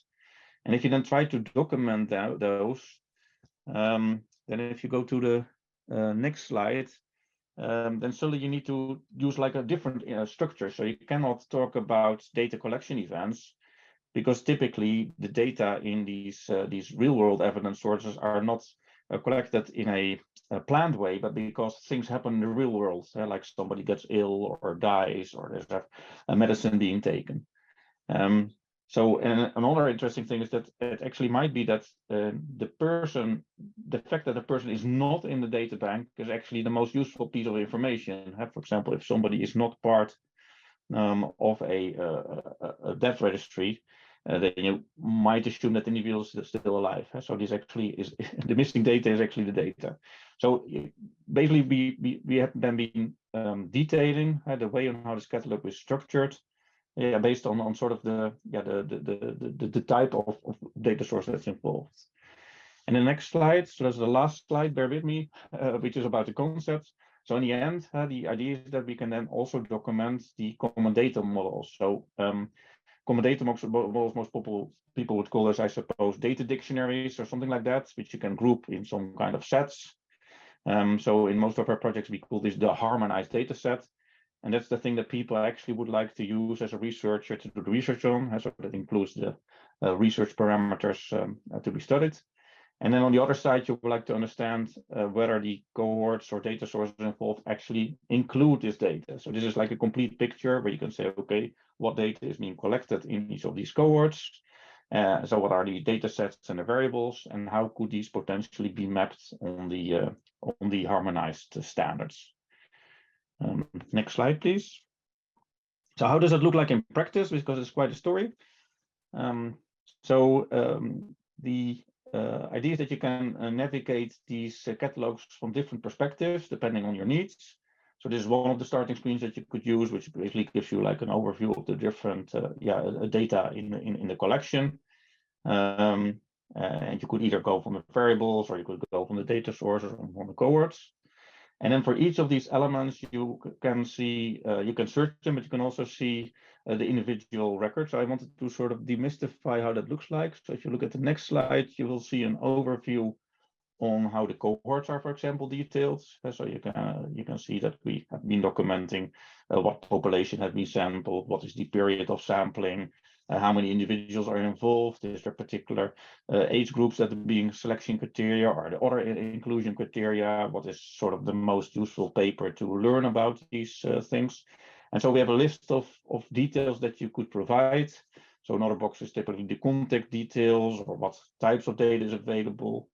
And if you take it to the next slide, you can also see how we document then the subpopulations that might be in this cohort, or how the waves of data collection have been defined in terms of data collection events. And then at the end, we provide information on what are the conditions of access. I mean, you might need to pay, or you might need to have a citation, or there might be other rules and limitations involved. So next slide. So for each of the data resources, we have similar pages. I'm apologizing for this layout. This is a bit older screenshot because we're just revamping the user interface. But this is an example on a data source. So this is actually a Tuscany data source, which actually comprises of multiple data banks out of that region. But then, instead of talking about collection events, it's much more interesting to understand how the data has been collected. Are there particular issues with the quality or the coverage of the data as compared to the underlying population and so forth. So next slide. So actually, I forgot a slide here because the starting point for many of the researchers is to use the so-called variable explorer, which is a long list of variables. Later on, I will have a screenshot of that, which basically gives the listing of either all the variables that have been harmonized, so basically the common data model variables, or it can give you an overview of the variables being collected. And if you then start drilling down, you can get views like this. So what you see here is a map which describes in the y-axis what are the variables that have been in the standard. So this is a research project that basically defines these variables. And then on the x-axis, you can then see the data sources, and the little ticks either indicate that this data has been completely available, but it also might be that, for example, some answer categories are missing, or it is measured using a slightly inappropriate method as compared to what the standard says, so that you get this percent marks that says it's partially provided. For example, you might say, okay, ideally, the data source should actually have a measurement done by a clinician, but actually it's a reported value. So then you could be critical about this data. So these kind of details are behind that. And if you then drill down on each of these crossing points, so if you show the next slide, you can then actually see the documentation for each of the cohorts that have tried to achieve this harmonization. So in this case, it's about moderate educational selectivity, and then document on how they did it, what are the variables that they had collected and that they used. So you could drill down on what are those actually, and even some kind of like algorithm to understand how this data has then be converted from the collected form to the harmonized form, which allows you as a researcher to understand also during the research where any biases might exist. So next slide, please. So this is for the nerds. We have nice user interfaces, but we also work very hard to collaborate with other catalogs, and therefore we use all kinds of programmatic interfaces or application programmer interfaces, as they're called APIs. So just to know that you could use these to make all kinds of wild queries on the underlying catalog instead of using the user interface. Next slide, please. Yes, so how to get started with this, if you're interested. So there's actually two dimensions to this. So the next slide shows you a screenshot of the variable explorer, which is the one you can see on the public version of this catalog. We continuously try to expand the partnership with other networks, and we also are trying to create syndication, we call it. So basically make links with other catalogs so that we can exchange relevant cohort information and prevent that you basically need to submit this data multiple times to different catalogs. That would be a little bit of a nightmare. So we also wrote a paper about it, it's quite a challenge, because we think really that it's ideal to have many groups working on these catalogs, because it's really a lot of work. But at the same time, as a researcher, you prefer to have only one and then have everything you like. So this is one way to do it. The other way is that you might say, okay, this is all nice, but I'm more interested into the system and not so much interested into the contents. So I wanted to also explain you a little bit what's involved to get your own catalog instance. So on the next slide, there's sort of an infographic about the underlying platform, as it is all built on this Multiana system. And what is the point of this Multiana system is that you can provide it with a domain-specific model. Given what you want to do. So in our case, we did this whole cohorts and data sources and mapping thing. And then what then Multiana does for you is provides you the data entry forms, the query forms, and all kinds of import-export formats and APIs and whatnot. If you download the Multiana system, you can then either create a catalog like the one I just showed, or create an empty Multiana and start from scratch. So if you go to the next slide, it will basically provide you the link on where you can download it. So this is actually a new version of this Multiana system, because it exists since 2002.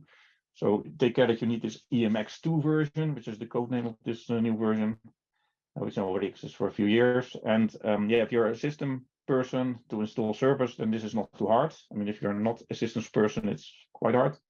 But you basically need two pieces of software. It's called Java and PostgreSQL, and then you can run it. And we also provide things like Docker if that's your thing. So next slide. So once you would have installed it, you can either create a new database from a template. So the thing that you saw now is called the data catalog number 3. So the third iteration of it, and then you will basically get an empty version of what you just saw. Alternatively, if you go to the next slide, you can also basically use one of the other templates. So one of the things that if you're, I could also have been presenting this story about fair genomes, which is basically an initiative to create just as detailed as a model as that I just talked about for 20 minutes, but then aiming for genomics data. It's has of course some overlap with some of the presentations before, like the ISO standards and whatnot, and we also have mappings to that. And the nice thing of fair genomes is that it also makes use of some of the semantic features of Mulgenus. So you can even do RDF exports and all this kind of stuff if you like that. So next slide. But yeah, you could also say I want to basically design my own model. So there's basically a domain model editor or schema editor that you have. So this is actually from this Fair Genomes as an example, but you can basically define your own tables, columns, you can make relationships, you can do fancy things that we call inheritance, where you could basically reuse parts of the table in the next table. There's special measures for ontologies and special measures to add semantic reference or persistent identifiers and so forth. Next slide. And then, you get sort of this batteries included thing. So, having then standard ways for queries or data entry and so forth.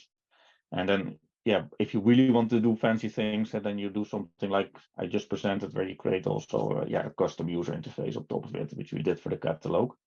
So that's the way on how some other people that use Mulgenus, use it to create like a fair database of their research projects. Next slide. So I think that brings me nearly to the end. I have a few closing remarks. So the first one is that, as I said, it's a family of software systems. So I talked about the catalog. You saw this Fair Genomes. You also, for example, have templates for patient registries, or fancy things like federated analysis if you're into that. So we try to use Mulgenus as an open source community to add these different tools. And then my final slide. Some take-home messages. So you've seen this catalog, which can be used to, on one hand, browse what basically already happened in a few of the European projects, but maybe also if you are into a data harmonization project or just want to share individual cohorts, you might want to make use of this catalog. The system you can install, but also we also embrace submissions. And if you really want to go wild, you can also use the underlying Mulgenus platform and create your own fair catalog for whatever data you like. I'll put in a few links to if you want to read a little bit more, or you want to see this public database. And of course, there was quite a few people and funding agencies involved. I could not list all of them, but here at least a few of the main players are being acknowledged. So that's it. Thank you for listening, and happy for questions. So thank you very much, Morris. So as Morris mentioned, we're open for questions. If you have any questions, you can put them in chat. You can also raise your hand, and I think we can call on you live. I'm not sure, is that possible? Yes. Okay, so either put something in chat or raise your hand, and I'll be scanning for raised hands, and you can ask live.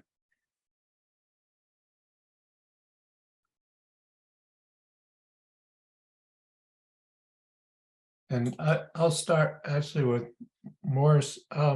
If we have our own cohort in a data system, but obviously it would be very nice to look at Mulgenus as a possible solution. But I'm curious, you mentioned the data shield at the beginning.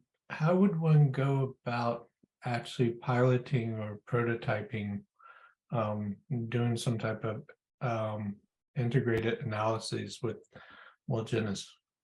Or is that right?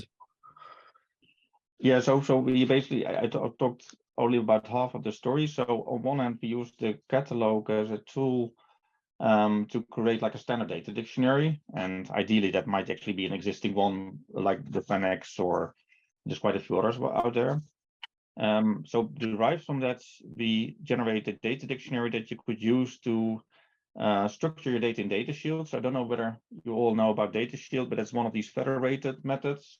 So what's special about data shield is that they do the federation on the level of the individual statistical functions. So instead of having to define a complete statistical scripts and send that around to each of the cohorts and then have a summary statistics, you can actually do individual statistical commands and then get the result back.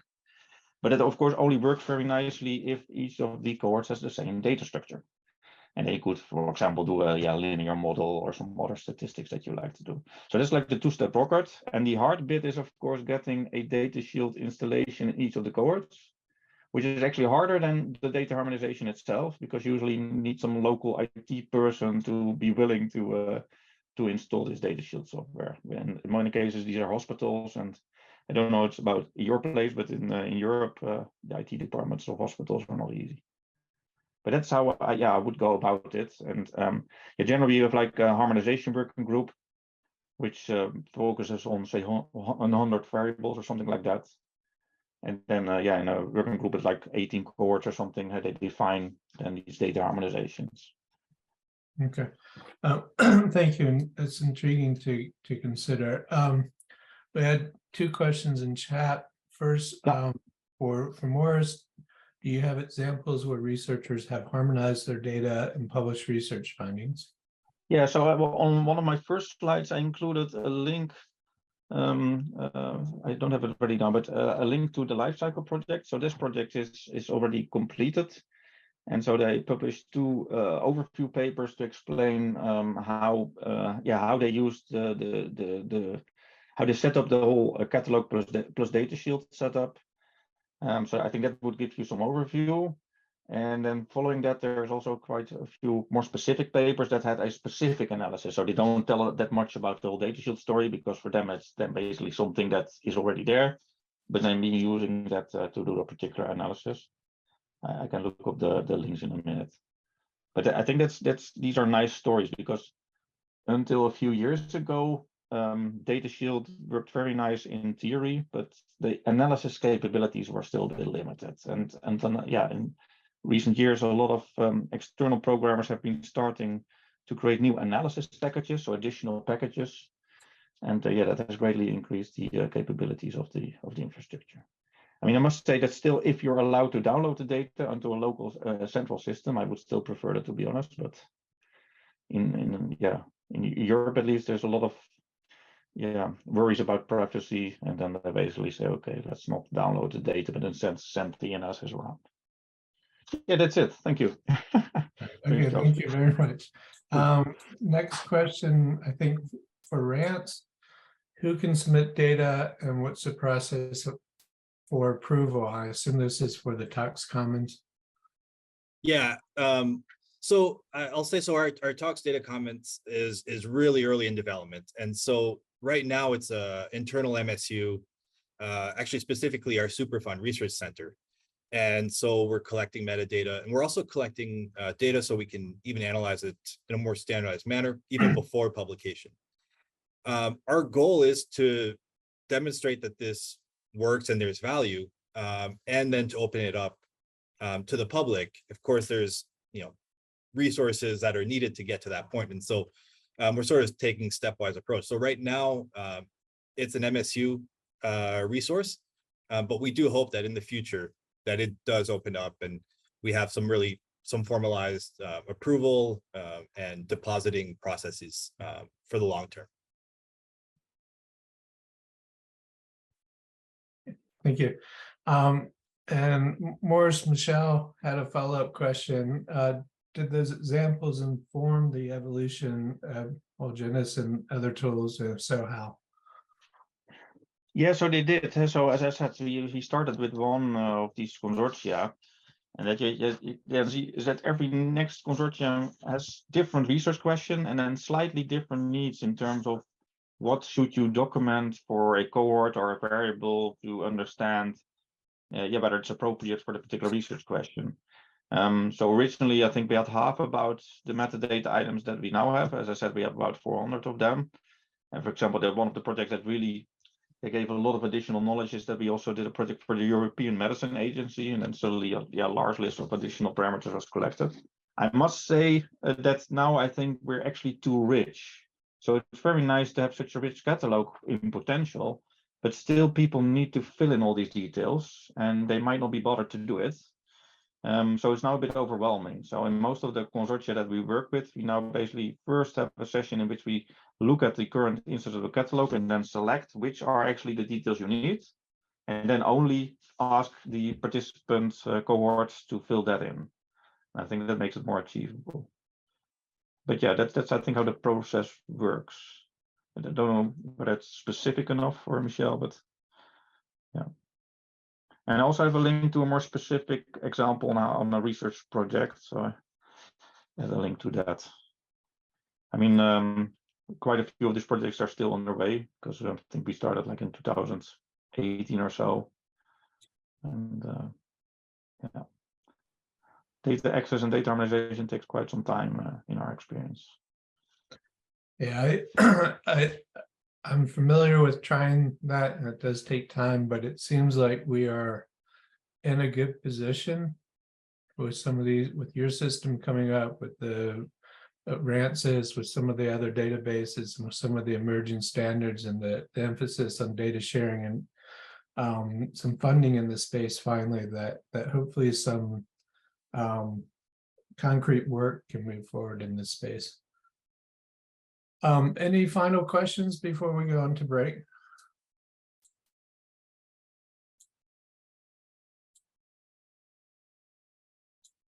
Okay, and Stephanie, did you want to take over and inform everyone about the break? Yes. Yeah, thank you. So we are doing great on time. We're actually a minute ahead. So we're going to go ahead and take a 15-minute break now. Please be back at 2 o'clock. If you are new to Mural and wanting to learn more about how to use it, please stay on, because we will be having a very brief tutorial and practice session for using Mural.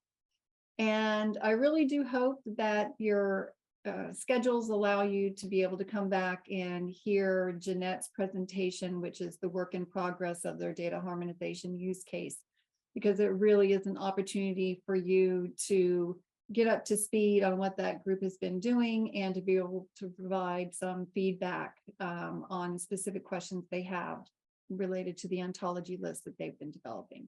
So look forward to seeing you at 2 o'clock. Thank you. All right, welcome back. It's now 2 o'clock, and we will be reconvening the session here. So up next is as I said, a work in progress from the data harmonization use case. And I'd like to introduce Dr. Jeanette Stangone, who is an assistant professor of epidemiology at Columbia University. She is an environmental epidemiologist whose work broadly focuses on the application of data science techniques to advance environmental health research. And as the director of data science translation and engagement within the HERE Data Center, Dr. Stangone facilitates data harmonization across disparate epidemiology studies by accurately representing environmental health data using knowledge modeling, ontologies, and other semantic resources. So Jeanette is our use case champion for the data harmonization use case. Over to you, Jeanette. Great. Thank you so much, Stephanie. Thank you for everyone who's in attendance for listening to this update on our use case, and hopefully providing lots of feedback. So I'm giving this presentation on behalf of the data. We're having problems hearing you, unfortunately. Oh, no, it's on my end. Somehow my microphone or speaker got muted. So Oh, okay, no worries, just always feel free to interrupt. As I said, I'm giving this on behalf of the data harmonization use case working group, some of whom are on the meeting today. And we're a really great group. So at the end, I'll give you some information on how to join us if you'd like. So why am I here as part of this workshop? So as Stephanie mentioned, I champion the ELK data harmonization use case.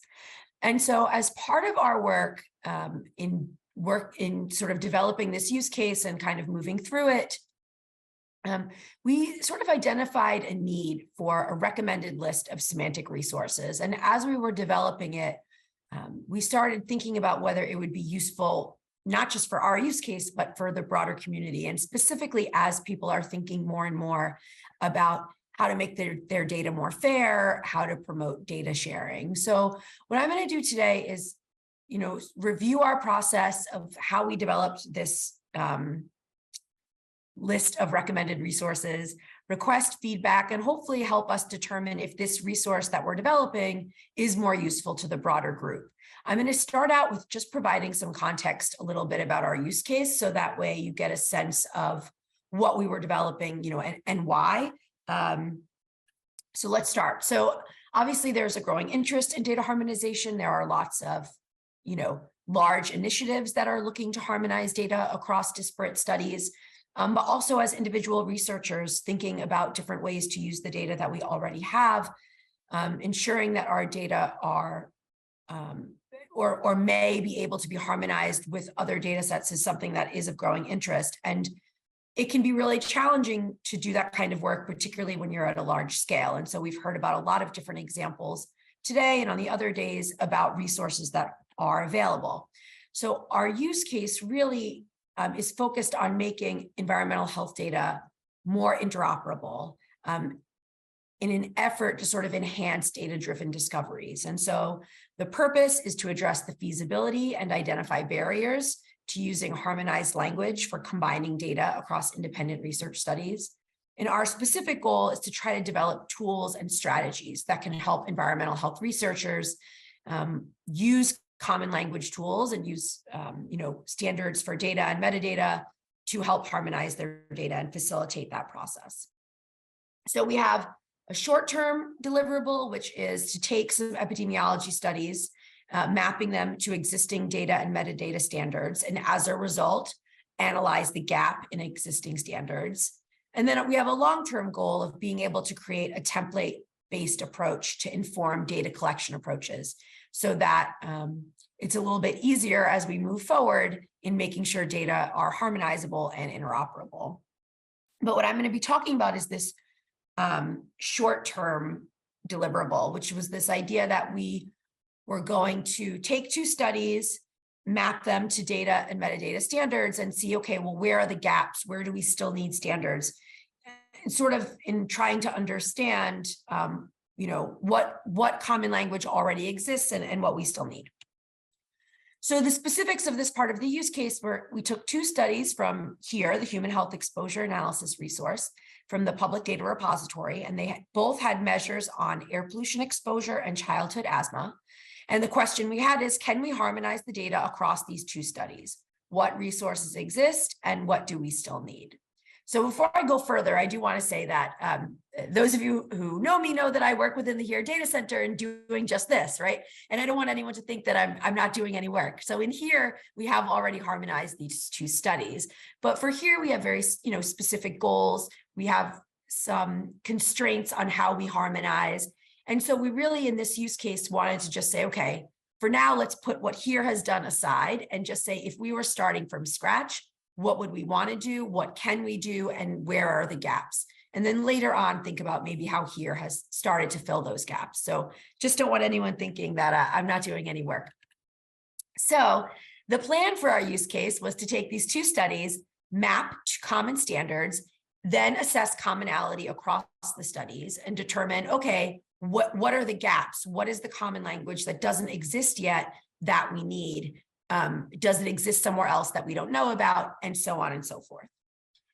And here's where the story starts to become a little more relevant to what we're talking about today, because standards, what did we mean by that? Well, we wanted these common language standards. So terminologies, ontologies, ways to, a standard that we sort of would all agree upon. And so I think it was either the first or second day, I can't remember, we've already seen people talking about where to find ontologies or terminologies when you want them. And there are a lot of places to look, and there are a lot of ontologies and terminologies out there. And so very quickly, it became clear, like, well, where do we start? What do we use?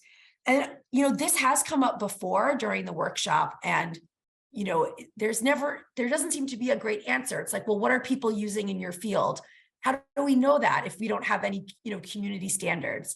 And so again, this is where our use case sort of started to say, maybe there's not just a need for standards, but there's a need, to help the everyday person understand, like, well, what standards should I even be looking at, right? Like, what is relevant to environmental health? I'm going to skip that slide. I won't skip it.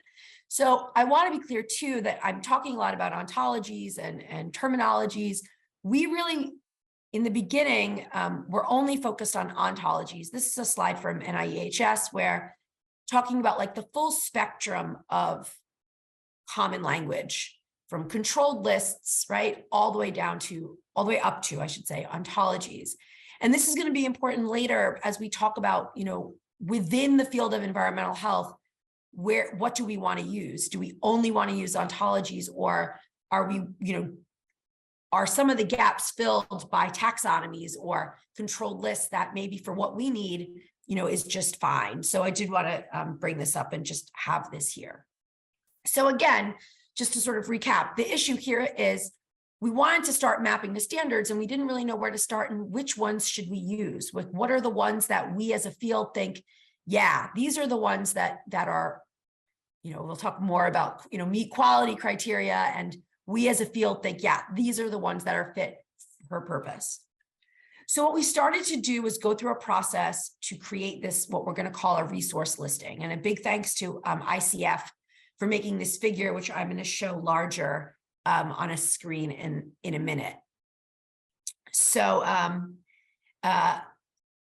the first step that we really took was to scope out what we wanted to do, right? Why were we doing this? Well, we had our use case. Our use case focuses on human epidemiology studies. And so that's where we really started.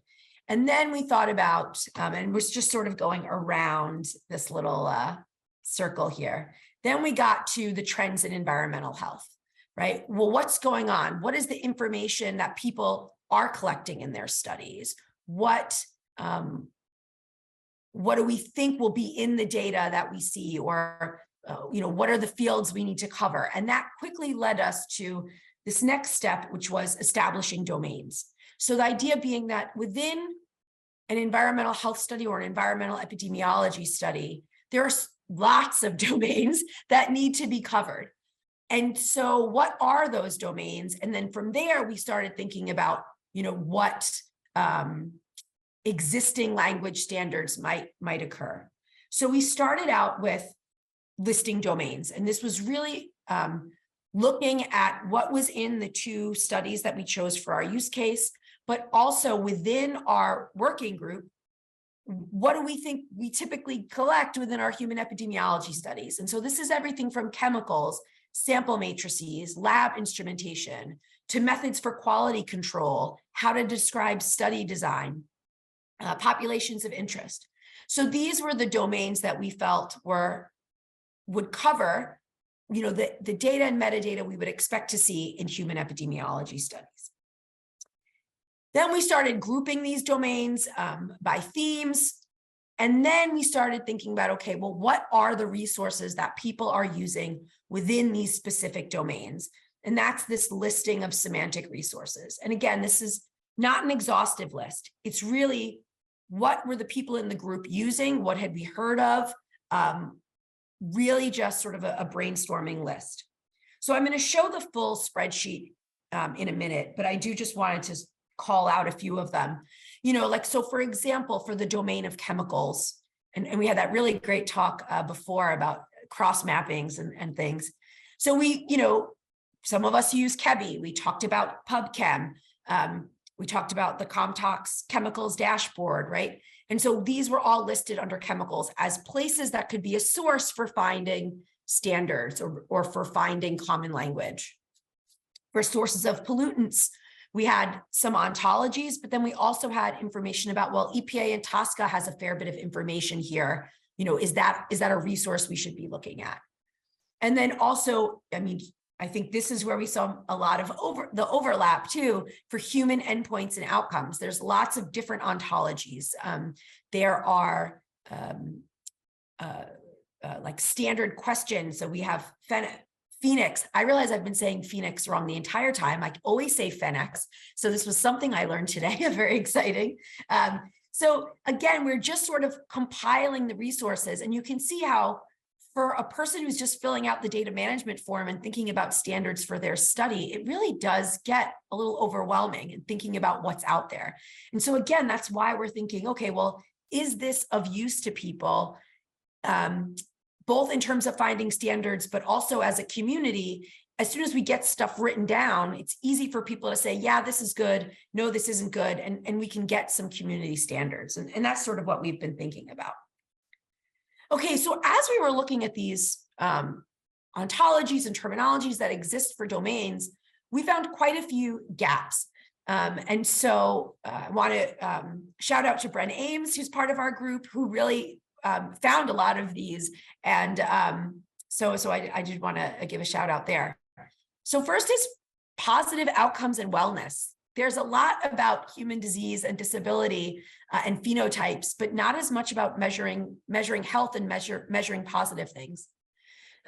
There's not a lot that at least we found about context. So the lenses that can influence our work, how we view our work, quality in assessing quality and considering the quality of a study or the quality of a measure. Is there language that describes that and can be used for annotation? And then finally, terms for historical roots and barriers and perspective trends. We found a lot for very, for like the specific parts of our research studies that would map to variables. But when it comes to context, there was a lot less.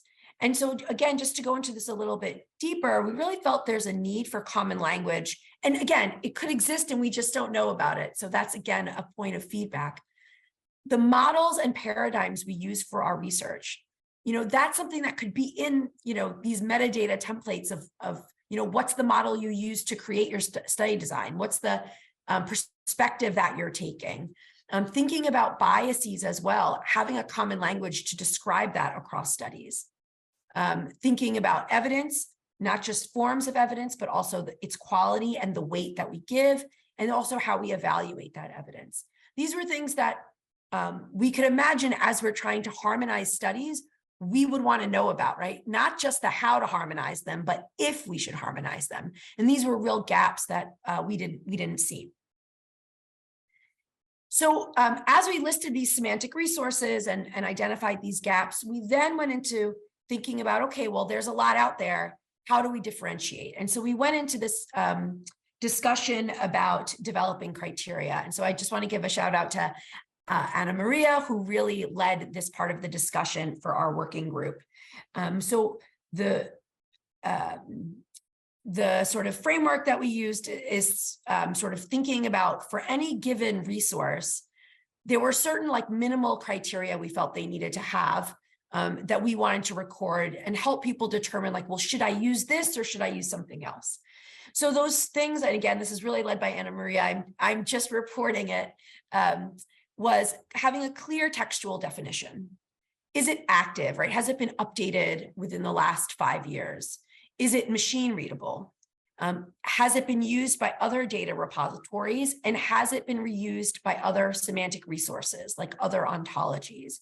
And so then we went through we're going through, it's a work in progress. We're going through for each resource and saying, okay, does it meet these criteria? So these are 2 examples. And I chose my own, but I'm not the only one who did this. So I don't want to give that impression. So like, for example, for KEBI, I reviewed KEBI in January. It has a clear definition. It's been active in 5 years. It's machine readable. It's been used by other repositories, and it has been reused by other ontologies. And so we're in the process of going through this now with the resources that we've listed.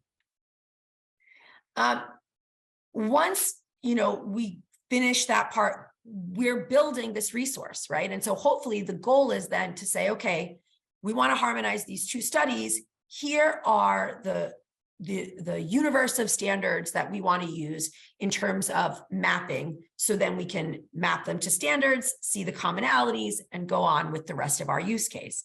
And so this is where we are now. But I wanted to go through that whole process so you could sort of see how we develop this resource, because at this point now, we really want feedback from people, and I'll go over that in a minute. But first, I wanted to just show you what the resource looks like. Right now, it's on a Google Sheets, so anyone can look at it, and you could take a little. I should have made a bit.ly, I apologize. But I'm just going to show you what it looks like, and hopefully this will work. Yep. So it's just the different aspects of going around that circle are the tabs of the spreadsheet. So you can see first, we list domains and the subdomains underneath them. And so you can see I presented you with the domains, chemicals, but under domains, we have both analytics and unique identifiers, right? The labels, the naming, the structure. And you can see this for a number of the domains. We have both domains and subdomains underneath them. So really, our group has a wide variety of expertise, but it's possible that we have missed some domains or some subdomains. And we do acknowledge there is overlap sometimes between domains, but you can sort of go through the spreadsheet and look on this tab and say, hey, I think you've missed something.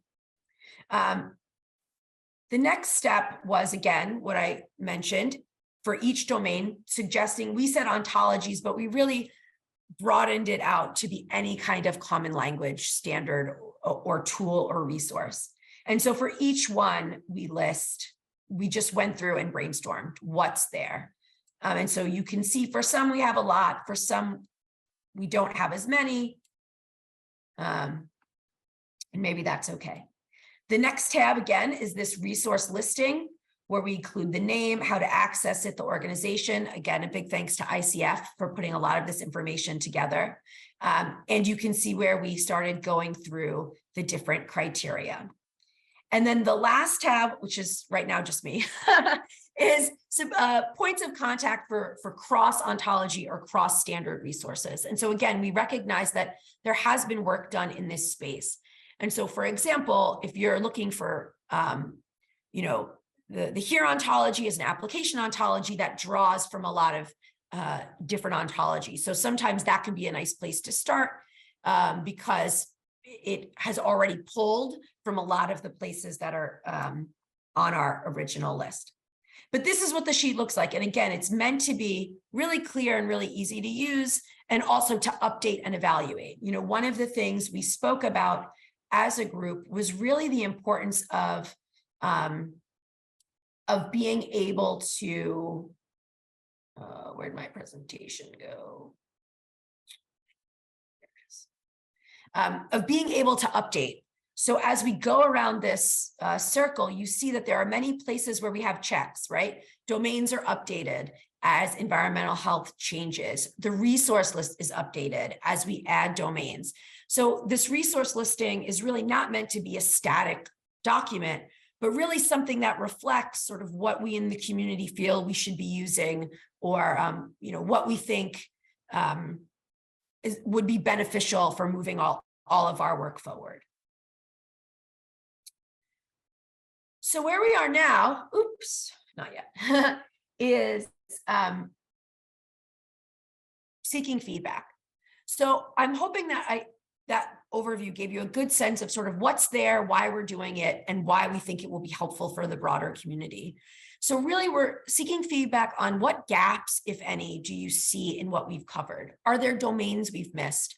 Are there subdomains we've missed? Are there really great terminologies or ontologies that we don't have listed somewhere? The second is this question about whether we should be looking at all standard terminologies or only ontologies. And we've had this discussion a lot as a group, but we are really interested in what others think. If we really are asking people to annotate their data and their metadata with standards, do we want to recommend only ontologies, or are we open more broadly? The third is really thinking about how this spreadsheet would benefit your work or research. As I said, as we were developing it in the beginning, it was really just a tool we were using to sort of think through our use case. And we realized that anyone who was trying to harmonize data across studies might benefit from something similar. And so we were hoping just to think for people to just take a few minutes to think about the work they're doing or the research they're doing, and whether this type of tool, how this might benefit you. And, as part of that, is there something we could change that would benefit you more? And then really any other comments or suggestions are appreciated. Like I said, we started working on this for a very narrow purpose, and we thought this might be, really beneficial for everyone. And so, let's see what's going on there. And so the last thing I want to mention is we're still working on this use case. So once we're, I don't want to say done with this, but once we feel like we have the resources listed that we need to move forward with our use case, we will. And we're going to start walking through, okay, well now, how do we map these terms? What are the automated tools that are available? What are the gaps in those tools?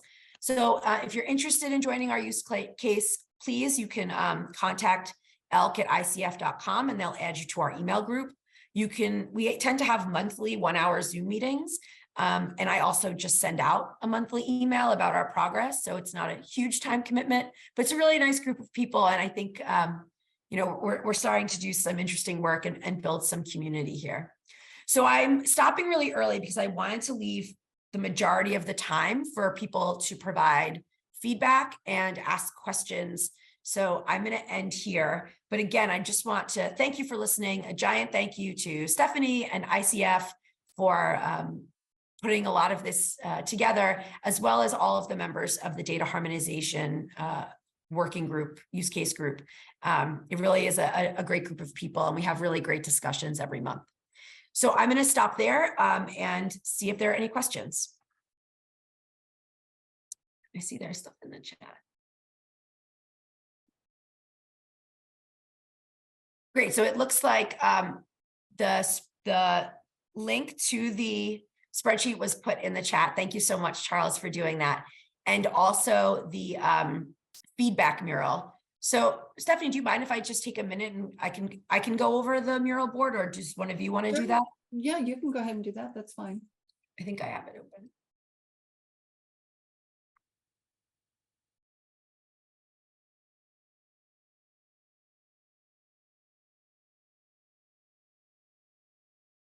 Yeah. Oh, great. So I see people here. Excellent. So this is the mural, the mural for providing feedback. It is in the link is in the chat. And you can see here those questions that I just went over. What gaps, if any, do you see in the spreadsheet? Do you think we should include all types or ontologies? How could this benefit your work, and any additional feedback that you have? So that would be really great for people to start posting. But I'm also happy to take any questions live here. Thanks. Just to throw out there until people have a chance to begin looking at the spreadsheet. One of the questions we're really interested in is, we think that this is a resource that will be useful for you. So, wanting to get your feedback on not only yes or no, if it will be useful, but are there any additional aspects to how the ontology is being described, or how it would be useful for you to be able to access it, those kinds of things. What would need to be added to what currently exists in order to make it useful for you? Yeah, and I'm also going to re-put up this little circle graph, so you can just sort of see, like, are there other aspects that you're like, you might want to consider this part, or I thought this part needed, more thought or more development. All of that I think will be really useful for us. And also, if you do think it would be useful, I think one of the things that Stephanie brought up that I want to emphasize is, how should it be disseminated, right? How should we try to get information about this out there for broader feedback, but then also for people to be able to use? I think all of that would be really helpful.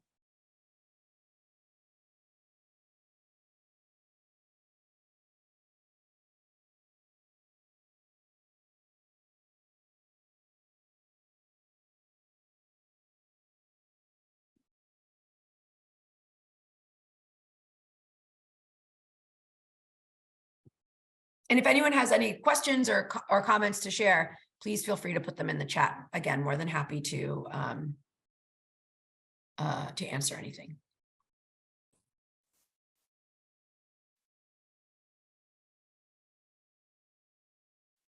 We considered sharing the spreadsheet in advance, but given that there was context that needed to be understood before sharing it, we thought it would be just better to go ahead and use this as kind of a working time for you to review it and for us to have the opportunity to discuss it.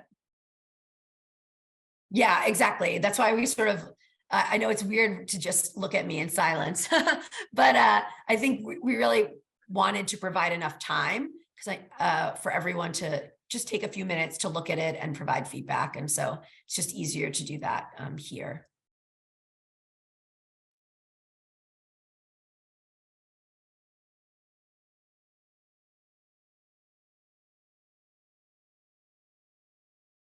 Yeah, Charles, go right ahead, please. Yeah, so Jeanette, I'm wondering one thing, having listened to a couple of the earlier talks that have resources that have mostly terminologies, common data elements, terminologies, data systems. You've been involved with mapping terminologies and data sets to ontologies with here. Do you guys have like best practices or recommendations on how some of these other efforts might make that step, or suggestions for any gaps that are needed to make that easier? Yeah, so I think it depends on your purpose, right? So if you're, sometimes people just want to map because they just want to find the commonality to know these two things match each other, right? And so it's easier to do that if you've got, a single standard for that. I think sometimes people want to map because then they want to reason, and that's when they start using ontologies. And so they need to go beyond just like a terminology or a common data element, right? So I think that's one thing. The other thing I would add in terms of where there are definitely gaps where we found for our purpose, which is taking these data and being able to harmonize them so they can be in a single data repository and you can pull data across studies, right? So I think in terms of best practices, one I would say is have, I don't know how to say this, right? Like, don't start from the first study, start from like what you think is the standard, right? Because if you start mapping everything to like, oh, this study maps to these things. And then as you go later on, you're like, oh, wait, those others ones don't map. I wish I would have used this other standard terminology. So it's like, that's why I think this idea of developing this resource list of, if you're interested in chemicals, go to Kevi. Right? Not in this study, I have this one chemical and I found a term in X ontology. Does that make sense? Yeah. Yeah, we found that sort of really useful. And so we actually have done that in here where we have a listing of like, these are the preferred. And I know that we're not the only ones. I know Cara Fecho sent me the list for, oh my gosh, it's totally, my mind went blank. I'm sorry, I'm in the middle of grant writing and there's only so much that fits in my brain. BioLink and Translator. Yes, thank you. They also have worked that same way where they're like, for this topic, this is where we go look. And so I think that is really the better way to do it, as opposed to looking one term at a time, because you'll find one term in 15 or 16 different places. So hopefully that helps, and have a lot of time. Have a lot of time. Yeah, Amina, go ahead. Okay, unmute. Hi there. So I work in the arena of human health risk assessment. And so just looking at like sources of exposure, chemicals and concentrations in the environmental media, air, water, soil, potential daily dose estimates, biomonitoring data, inhalation, ingestion, dermal exposures, that type of thing. So how would I use the spreadsheet to find ontologies related to that? Yeah, so that is a really great point, and probably something I should have mentioned when I talked about scoping the work in a little more detail. So we've had this conversation a lot in our group, and we really, to make it tractable, narrowed it down to sort of human epidemiology studies, and what you would need for those purposes. And so some of the things you mentioned would fall into there and should hopefully be covered by the domains and subdomains. but some of the things that you are interested in for risk assessment might not fall into that. And so one of the things we were also thinking is not just can the resource be used, but can this process be used? So just how we went through this process for epidemiology studies, could we go through it for risk assessment? And like, do we need, yes, for human epidemiology studies, this might be your resource listing, but for risk assessment, this might be your resource listing. And again, just thinking about, because you mean, for a better word, use cases or purposes might need different tools than others. So I think that one way you could use it is to look at our domains and subdomains and think, yeah, I need some coverage in this area, right? But then there are definitely going to be areas that we haven't covered. And so then thinking about, okay, if I need to find terms in maybe like you were talking about, more detailed information about dermal exposure and everything that goes into that, could you follow this loop around and think about, okay, well, I know my domain, right? I can do a quick search to find some semantic resources. I can use these criteria to say, okay, do they fit these things that we think provide minimal level of quality? And then I can go forward to my mapping. Does that? Okay. Yes, that was helpful. Thank you. No, thank you.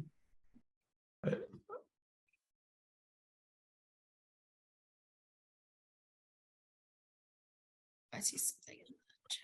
I would just add to Amina's comment that also feel free to send this group an email just saying I'm interested in understanding how to get this particular domain in there. I know there's having looked at some EPA data, there's topics like the media that a chemical's in that I would have no idea right now what ontology would be the appropriate one. And I can imagine as others look at this kind of approach, it's not going to be obvious even looking at some of the resources that are out there to search for ontologies. Yeah, I think that's a really great point, Charles. And just thinking about, maybe it's not enough for our group to, we chose human epidemiology partly because there are a lot of epidemiologists in our group. But I think it's definitely worthwhile if people are like, you know what, this would be really helpful if you expanded it to include this or more detail on this. I agree. I think that would be really helpful for our group too. So please feel free to reach out. I just saw in the chat, Albert, hi, Albert, suggested adding fields under the source of a chemical to distinguish endogenous and exogenous pathways. And I think that's a great point, and we could definitely add that piece in. So please, I know we'll probably have the chat too, but if you have a chance, please add that to the mural as well.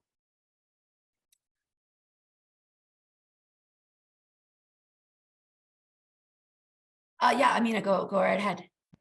Because yeah, then the distinction will need to be made between like a human exposure and then exposure doses for toxicological use and for animals, and also applies to epi to human exposures. So even that, the term explaining the domains and everything have to be considered, for overlap, I guess, and defined. Yeah, no, that's a really great point. And I think, as we were working on this, I think this came up at our last meeting, that we were just taking some of these things so for granted that we realized when you looked at the spreadsheet, it wasn't clear if you didn't know the importance of context, right? And how you created your model and how you started. So yeah, I agree that I think some of these terms that even we're using to describe the domains can be made more specific. I think that's a really great point. And so hopefully what you're all seeing is that there's, maybe it sounds like this resource could be useful, but it needs, a little bit more work. And so hopefully some of you will be willing to join us as we dig into this a little bit more. I really appreciate that.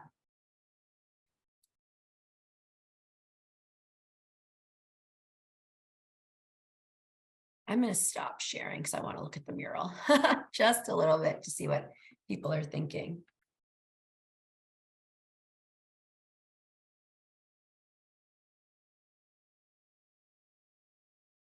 Yeah, so we're thinking about including terminologies. Interesting.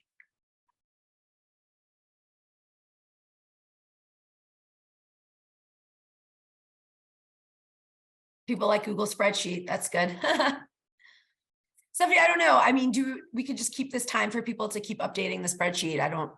I'm more than happy to keep answering questions or provide any additional details that people would like, but it's totally up to you. Why don't we go ahead and maybe give it to, we did a lot until 3 o'clock. So why don't we, oh, I was trying to get my camera on and then all right. Why don't we go ahead and keep the session open until 2:45. And that way people can continue to still work on the spreadsheet, make their feedback to the mural. And then at 3 o'clock, we will take a break and we will reconvene at 3:15 then for the unconference session. So folks have 20 minutes to continue to review the spreadsheet. There's a lot there. So, we really did build this in to be a working session, to be able to give people the time to reflect, to read and reflect, and then respond to the mural questions. And remind me how long that mural board is going to be open. Is it indefinitely, or is there a time when the mural board was going to be closed out? It says on the mural board, it will be open until February 8th. Oh, okay. I hadn't, looked down far, scrolled down far enough. Okay. So the next 20 minutes aren't going to be your only opportunity to continue to provide feedback, but while we have you, we want to get as much of your input on it as we can right now.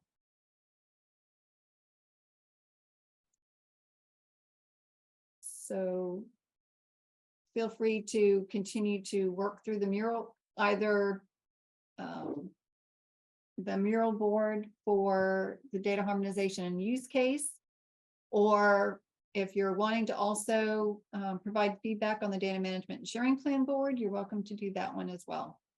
In fact, I see some cursors moving in there. So thank you all for that. And then we will take a break at 3 and reconvene at 3:15 sharp to have the unconference session. And I really hope that your schedules will allow you to make it back, because we have some great topics with being put forward by colleagues who are strong proponents, and we'll have some great discussions set up for this afternoon. So I will see everybody back then. Okay, welcome back, everyone. So we should be hopefully, I see a couple of people coming back into the room now. So thank you for staying with us for the last session of the day. And I'm just going to do a little bit of some brief explanation about the unconference process. And for those of you who are familiar with the unconference process, you'll see that we've actually created a more mini modified version of it. So I just want to go over a little bit about the approach that we're doing, and then each of the facilitators will have about maximum 2 minutes to introduce his or her topic. And that way you can get a little bit more of a deeper flavor of what their plan is for that discussion. So we'll start the breakout discussion then roughly around 3:30, depending upon how quickly we get through the first part of this. And then we will have report outs starting at 4:30. That way we end on time. So, well, there we go. In honor of Tony Shea, the previous Zappos CEO, I think that rather than calling this an unconference session, perhaps we can begin thinking about it as a casual collision session. So he was all about describing a space that enables people to collide, right?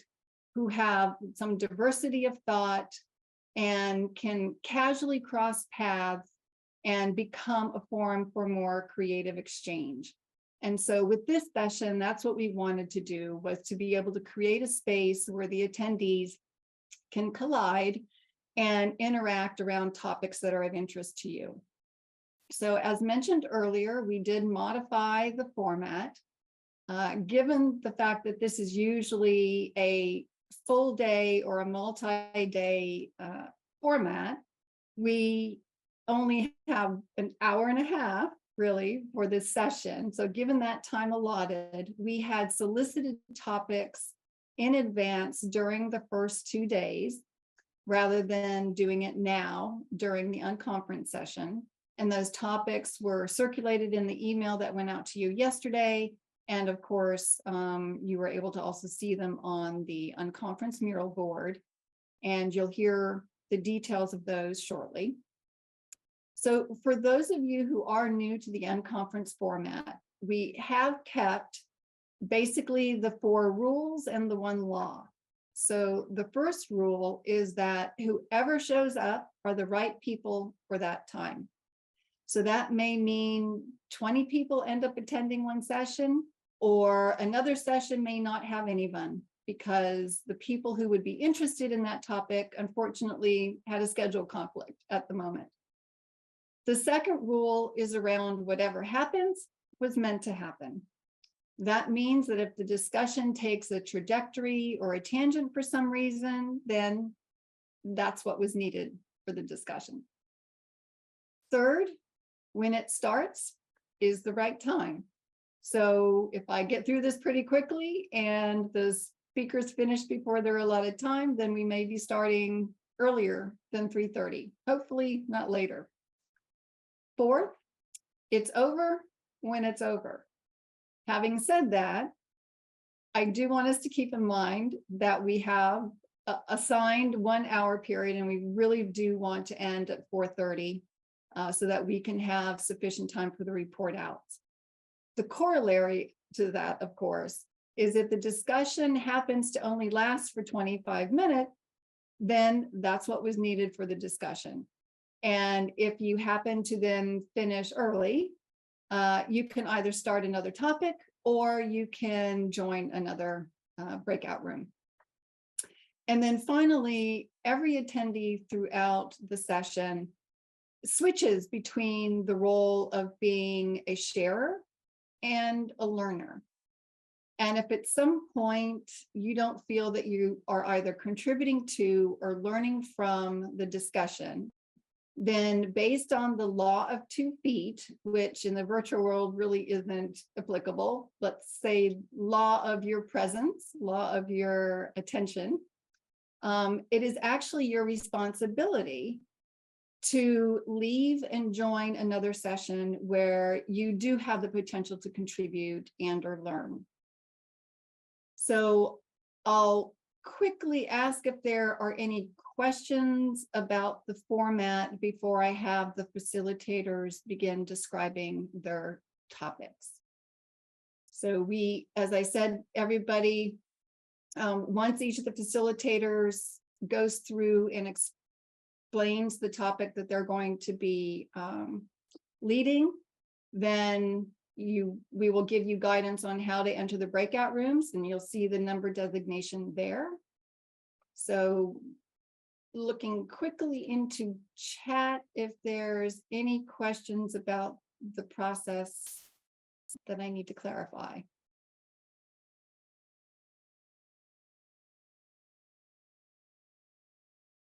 I don't. I'm just looking for some hands, and I don't see hands either. So I guess that is clear. So I will go ahead then and ask Oswaldo to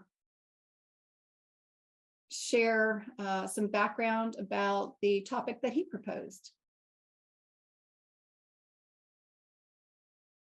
Hi, thank you. So, good afternoon, everyone. I just want to mention that thank you, everyone, for the opportunity to share this. And let me just tell you very quickly what I was thinking when I proposed this session. So, the name of the session, as you can see, is Mechanisms to Incentivize Adoption and Adherence to CD Collections Among Clinical Studies in the NIH Extramural Community. So, we have learned about many different ways to handle metadata. We have learned about different routes or portals that we can rely on to do this and have everyone adhere to these new regulations that started maybe a week ago at this point and impact the way that people are going to be able not only to produce data, but to report it and even their ability to apply for grants. So one of the things that is key to remember is that having this policy happen right now is essentially bringing a new perspective where we can actually take extant study materials and be able to use them for other people to have access to and put them in places where people have access to the information that describes clinical trials, that describes the experimental designs and so on. But that is not an easy endeavor. And despite all the infrastructure that could be built to support that, the real question in terms of extramural grantees would be, how do you go about adhering and adopting these changes? And so some of the things that we're going to try to figure out or try to discuss about in this session is around the subject of the different types of mechanisms that we would have at our disposal. How far are we thinking that we can take this ability to share information, not only related to clinical data, but should we think in terms of something bigger, such as analytical pipelines or workspaces with controlled access? And to what extent are we supposed to, or are we thinking is sufficient to create the incentives so that people are more prone to participate, not only as consumers, but as creators of new collections that will allow us to integrate data from disparate sources? Thank you and look forward to seeing you there. Thank you, Oswaldo. Alan, I believe will be facilitating the next one. Thanks so much. So I think in our discussion, we're interested in talking about the balance between data sharing interests and privacy when you're using place-based data. Many NIEHS researchers and folks in the Mural are reporting that they use geospatial information, but that place-based information can then become an indirect identifier. So I constructed some empirical examples of how variables from the US Census or a time series of air pollution exposure could actually be quite unique, and therefore want to have a discussion about re-identification risks and our obligations in preserving privacy under these new NIH rules, where NIH recognizes that privacy may be a justifiable reason for restricting data sharing, and yet we want to facilitate the maximum data sharing that's sort of possible. So we're interested in having this discussion, hearing other people's concerns and talking about, maybe some potential solutions or paths forward. Thanks. Thank you, Alan. And then Jennifer. Thank you. I cannot, oh, there we go. I believe I've uncloaked. Sorry, if I haven't, you'll have to talk to my name. So the purpose here is to consider that metadata has two reasons. The first one is to help someone else find your data. And then the second one is to help someone else interpret your data. And so the focus of the discussion will be on environmental health data, which is a subset of what's stored in generalist repositories. So a question for discussion: if the user has collected metadata, how best to make this accessible? Would it be sensible to ask the generalist repository to index that, for example, or make a separate place? Can we make a template for metadata used for interpretation of environmental health studies that would be generally useful and encourage people to use that? So question number 2, of course, is can the community, anyone interested in joining us, provide guidance in what is needed and how best to use? We want to find the study and then interpret the study. And the reason this is of high interest is NIEHS is trying to work on these definitions for our internal work. And we're looking to collaborate with the efforts that were discussed in the workshop, such as the Tox Data Commons. So thanks very much for any input you can provide. And hey, you can email me if you're tied up in another session. Thanks. Thank you, Jennifer. And then now we have Paul on study protocols. Very good, thank you. Can you hear me okay? Yes. Excellent, yeah. So in our group, we're going to be talking about how templates for designing and documenting studies can help automate the creation of complete standardized metadata records for research projects, which in turn incentivizes the use of metadata standards by researchers, creating a virtuous circle of standards uptake that we think can be catalyzed by leveraging the metadata to automate the drafting of standards compliant scientific manuscripts. So basically what we're doing is we're answering the question of how we get researchers successfully using rich metadata standards when documenting their studies. So if you want to join us, come to group 4. Thank you, Paul. And now Stephen for ELK.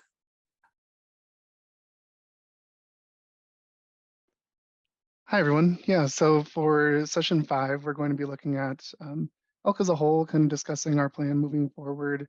Obviously, ELK put on this workshop over the last couple of weeks, but what else can ELK be doing?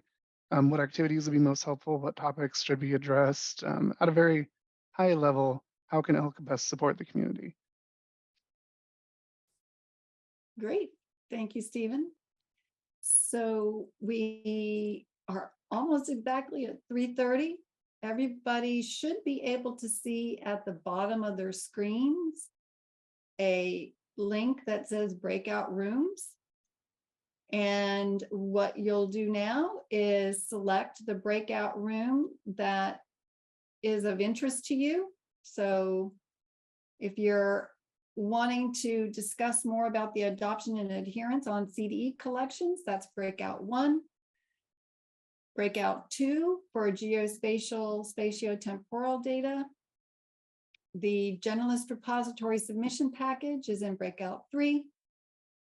For study protocols and automating that process, it's 4. And if for some reason none of those seem to resonate for you, then hopefully breakout room 5, we'll see you there. So head over to your breakout room of choice.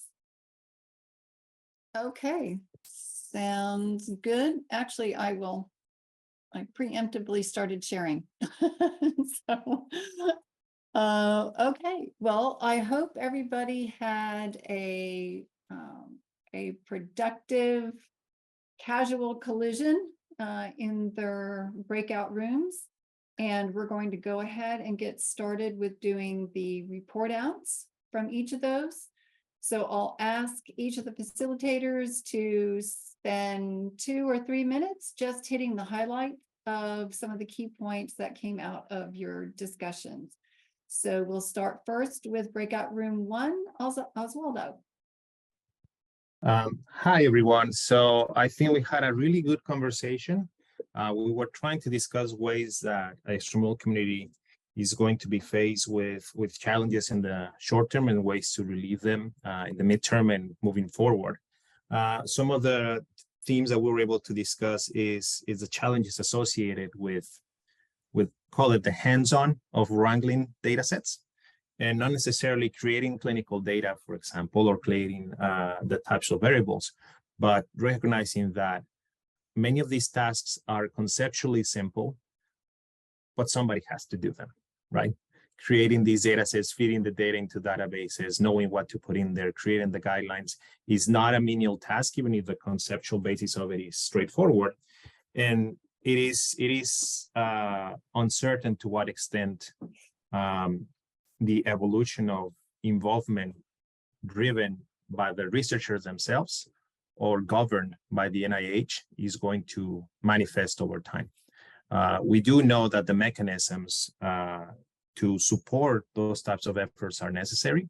And we recognize that in the short term, indirect costs have to be used to support those investments to comply with these rules, but there is no added allocations inside, at least in the short term, to support those necessities. And so the subject of sub-OTs or automation and using semantic digging technologies to help people facilitate those processes has been brought to subject, but ultimately the recognition that tools and personnel and training with specialties in data science is going to be required to make this a more valuable ecosystem that is sustainable in the long run. Another aspect that we touched upon was understanding to what extent do we need to create these standard or common elements, not only in terms of the data, but in terms of the analytical workspaces and the analytical methods to be used, particularly in the context of consent and data limitations. There are existing databases that do this work so that people can have access to data across different studies and use them in a controlled environment so that people are not downloading and transacting data without oversight. But it also makes it contingent to those databases to provide the tools to be used within those environments. And so the questions that we touched upon was to what degree is a selection or vetting of different types of analytical tools that could be implemented in these freely accessible portals. That vetting process, is it meant to be left to the peer review evolution cycle?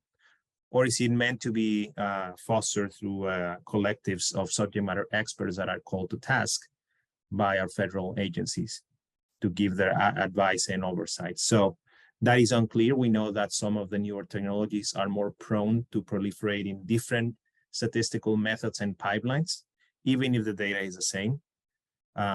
We've seen this, for example, anecdotally with microarray data, that eventually over time, there is a set recognized tendency to use particular tools, but to what extent is this something that we can preemptively take on or leave the evolution of science to tell us what are the best alternatives? It is still yet to be seen. And I think we're going to need more additional guidance in not only creating those workspaces, but creating the metrics to tell us what are the best current technologies at a particular point in time. And ultimately, the subject of how to make sure that the data is harmonized and interoperable really hits on the point of consilience and defining to what extent particular data that are niche for a particular study need to be transformed into data elements that are common and including collections, or they can be left as niche variables for one study and not necessarily propagated across a system because they're not applicable to most studies. It really talks about the need to understand and delineate the differences between fit-for-purpose research and standardizable research. And that's the third element, that the reliance on large programs and initiatives could really play a better role. Thank you. Thank you very much, Oswaldo. And now for breakout room 2, Alan. Thanks. We had a lively discussion where many people recognize the challenge that having multi-layered information related to where people live presents something of a privacy risk. So we discussed quite a bit of our discussion was around having secured enclaves, but right now NIH really has that set up mostly for specific projects. One that was raised is ECHO. And we talked about sort of the challenges if there was an expectation that investigators would be able to run analyses for people, for other people going forward, that wasn't necessarily sustainable given the data management obligations that would entail. So it's one of the things that we said is unknown and unbounded. A challenge right now is sort of what are the circumstances in which these arise, and it could be very different depending on how many place-based variables you're using. An example that I came up with is that if you use 30 days of EPA PM 2.5 data to 1 decimal point of precision, that is unique to all U.S. Census tracts. So each tracked month if you have 1 decimal point of precision and you release 30 days of data, that would be, you could re-identify the where and the when of that. And so, but that's just not generally discussed yet. And we talked about how there was a need to define the bounds of this problem and consider opportunities like secure enclaves or the use of technologies for federated or non-disclosive analyses where the data stay locked behind a secure firewall, but people are able to still gain some of the benefits of the open science ability to run analyses on that, getting back only parameter estimates and not sort of the individual level data where there's the privacy risk. So we also talked about the role of data use agreements, and there was some discussion about whether that is just adequately protective given the risk of bad actors and the horse leaving the barn. So that it was a great discussion, lots of participation, and we agreed that more work is needed. Great, thank you, Alan. Okay, breakout 3, Jennifer. Hey, yeah, we had a very interesting, engaged discussion. It was wonderful. So thank you, team. We've talked a lot of things. The first one was, yes, in order to help you find your study in a repository, it's helpful to have metadata that are not currently collected. And here we're talking about what are the intrinsic and extrinsic variables, your study factors, and what types of data are produced. So you could look for flow data or something. And then what is your subject type? Is it human, in vivo, or in vitro? So simple things that we think the investigator would immediately see the value of adding would make your data easier to find. And so we're proposing that we actually continue working and possibly come back with a proposal from ELK to talk to generalist repositories to ask them to collect this. And then we spent the bulk of our time talking about interpretable. So to make your data interpretable, you do need metadata. And first question is, why is this useful, apart from being obvious to all of us who are data managers? If you're in a lab and the person who generated the data left, or they're, whatever, somebody's going to have to dig yourself out of that. So what is this variable name called VAL, for example? So if you have good metadata and your data is interpretable, you will win. And we have anecdotal data that actually, as they're submitted to specialist repos, their data are actually being reused at a higher rate. And that could simply be this they're more modern studies, it's more interesting, or it could be the metadata is helpful. We're going to go with metadata is helpful. So we're thinking, okay, how do we collect that? A template would be really helpful. The user doesn't really know what's helpful to have. And so if the template could give them, and especially if it's a web form, so they can interact with it, and it could maybe link to harmonized fields that our group comes up with, that would be a long way to helping people do that. And the metadata is supposed to be machine readable, but the template or a similar Jupyter notebook type of thing could output data that was actually machine readable, and that could be deposited with your data in the repository. And then somebody points out that in Europe, they're ahead of us as usual. You can buy software that will design your survey and use standardized terms and then produce the metadata. So you really don't have to do anything. So we'd like to hope that data management and sharing plans start to help people move in this direction, and that the repositories will become open. And like I said, there was interest in continuing this discussion. So if anyone else is interested, I think we let Stephanie and the team know. And just 1 minute for the people on my group. If I've forgotten something, let me know, jump in, it would be helpful. Okay, I don't hear anything, so Ready, thanks. Good job, Jennifer. And now for breakout 4, we have Paul.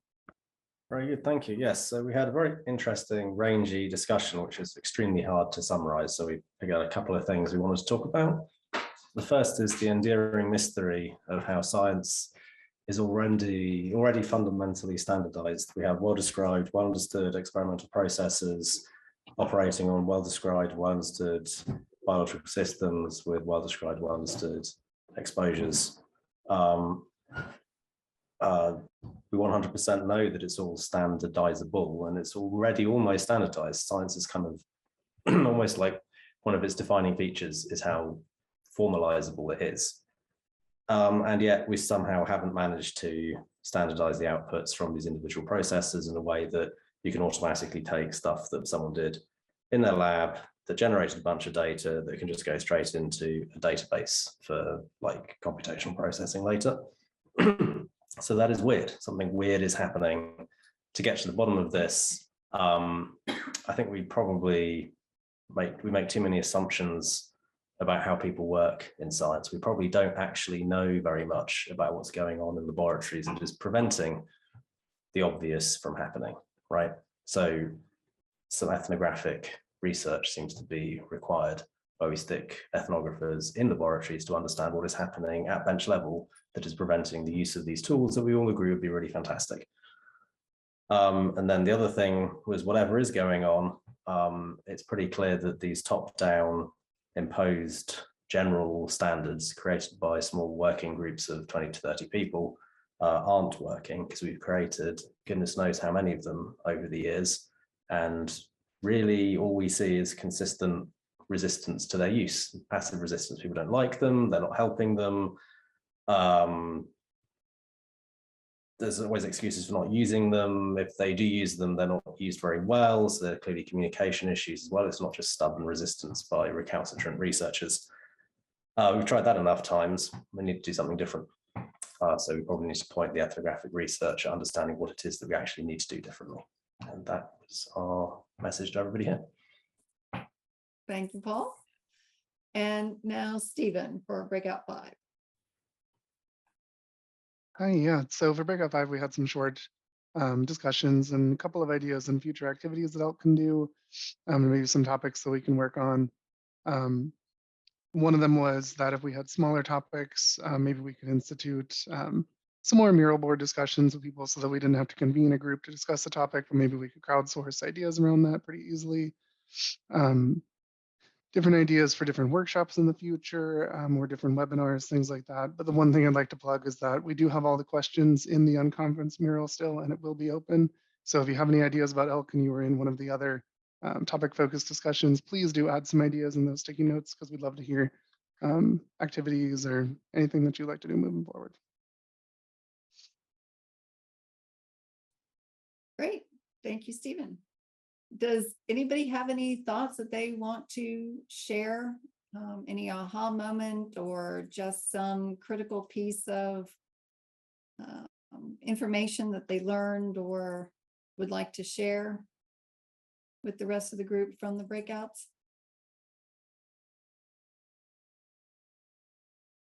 Feel free to unmute yourself. I'm just going to take the opportunity to begin sharing my screen.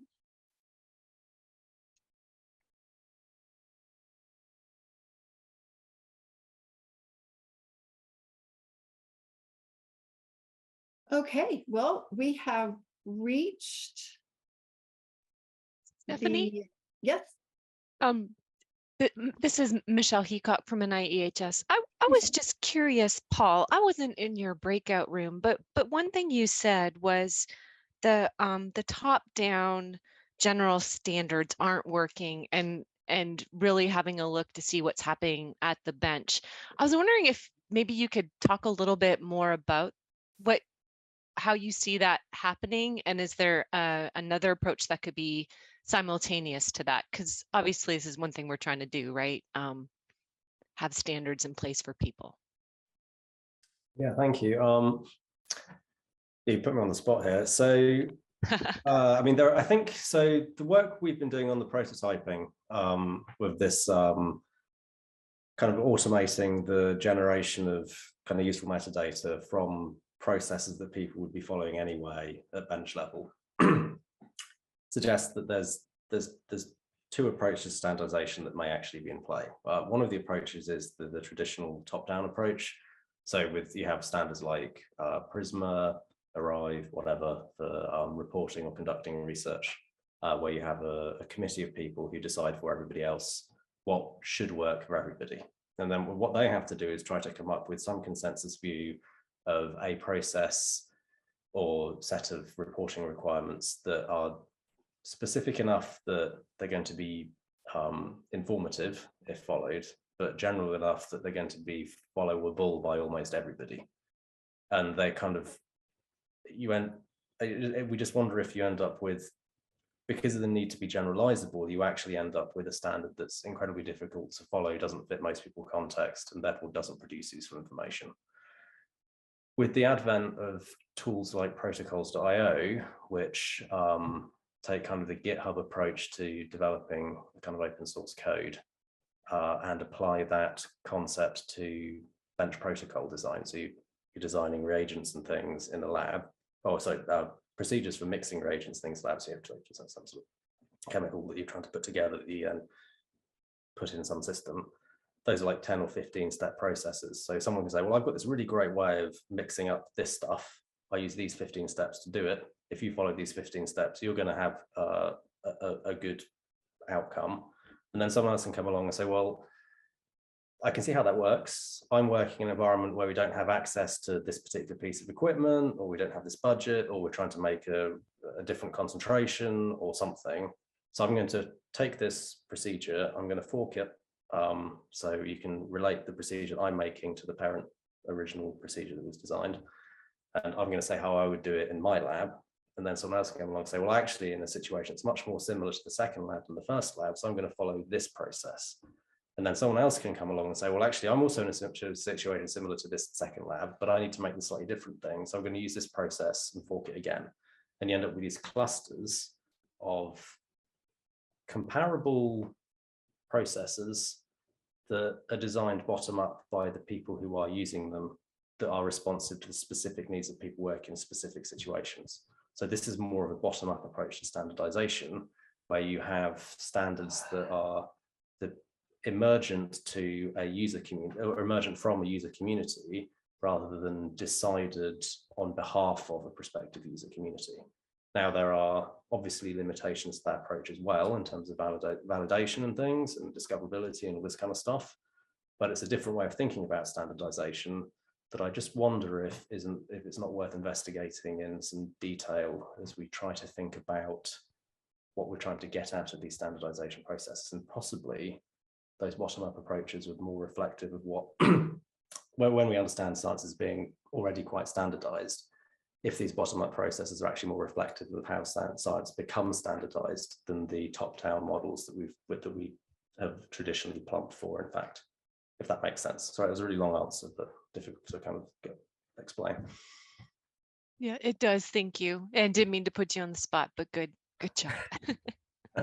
Thanks, Stephanie. Rochelle, thanks for the question. So before we have closing remarks, I just want to say a few reminders. So the data management and sharing, the data harmonization use case, and the unconference, which got accidentally left off the slide here, are going to be open through February 8th. So you can continue to add your comments, especially on the unconference ones, for future activities that you would like to see ELK work on over the next 6 to 12 months. With respect to all of the workshop outputs here, so the recordings, we will be putting together a summary white paper that has highlights from all of the presentations across the 3 days, as well as an appendix of the questions and answers, and the compilation of resources that have been mentioned across all of the presentations will be compiled as well. So all of that will be emailed to you once we've had some time to get it all brought together into one package for you.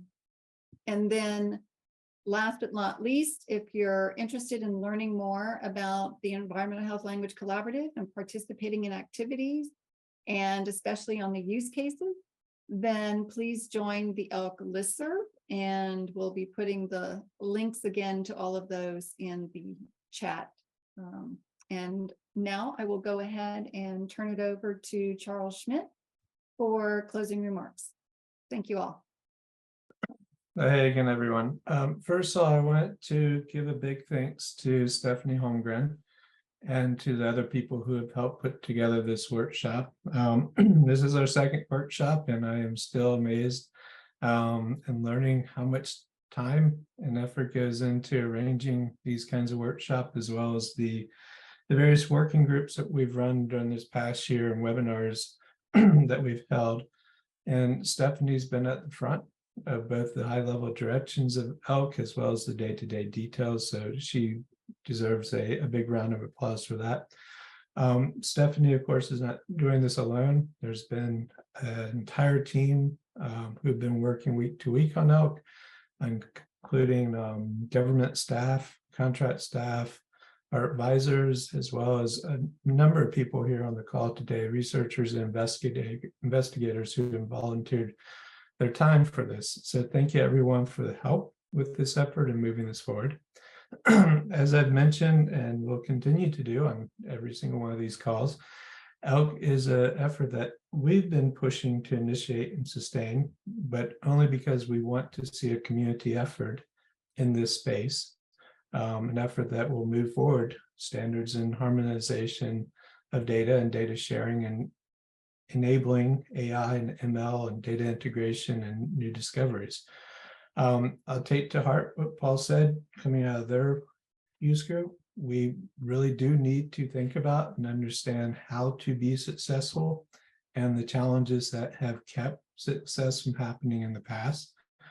So please don't hesitate to reach out and ask how you can contribute, put forward ideas if you have them, hopefully work with those ideas and help us make them successful.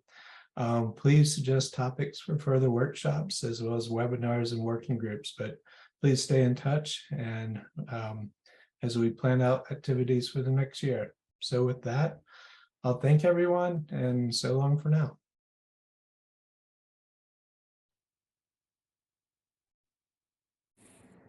Thank you, everyone.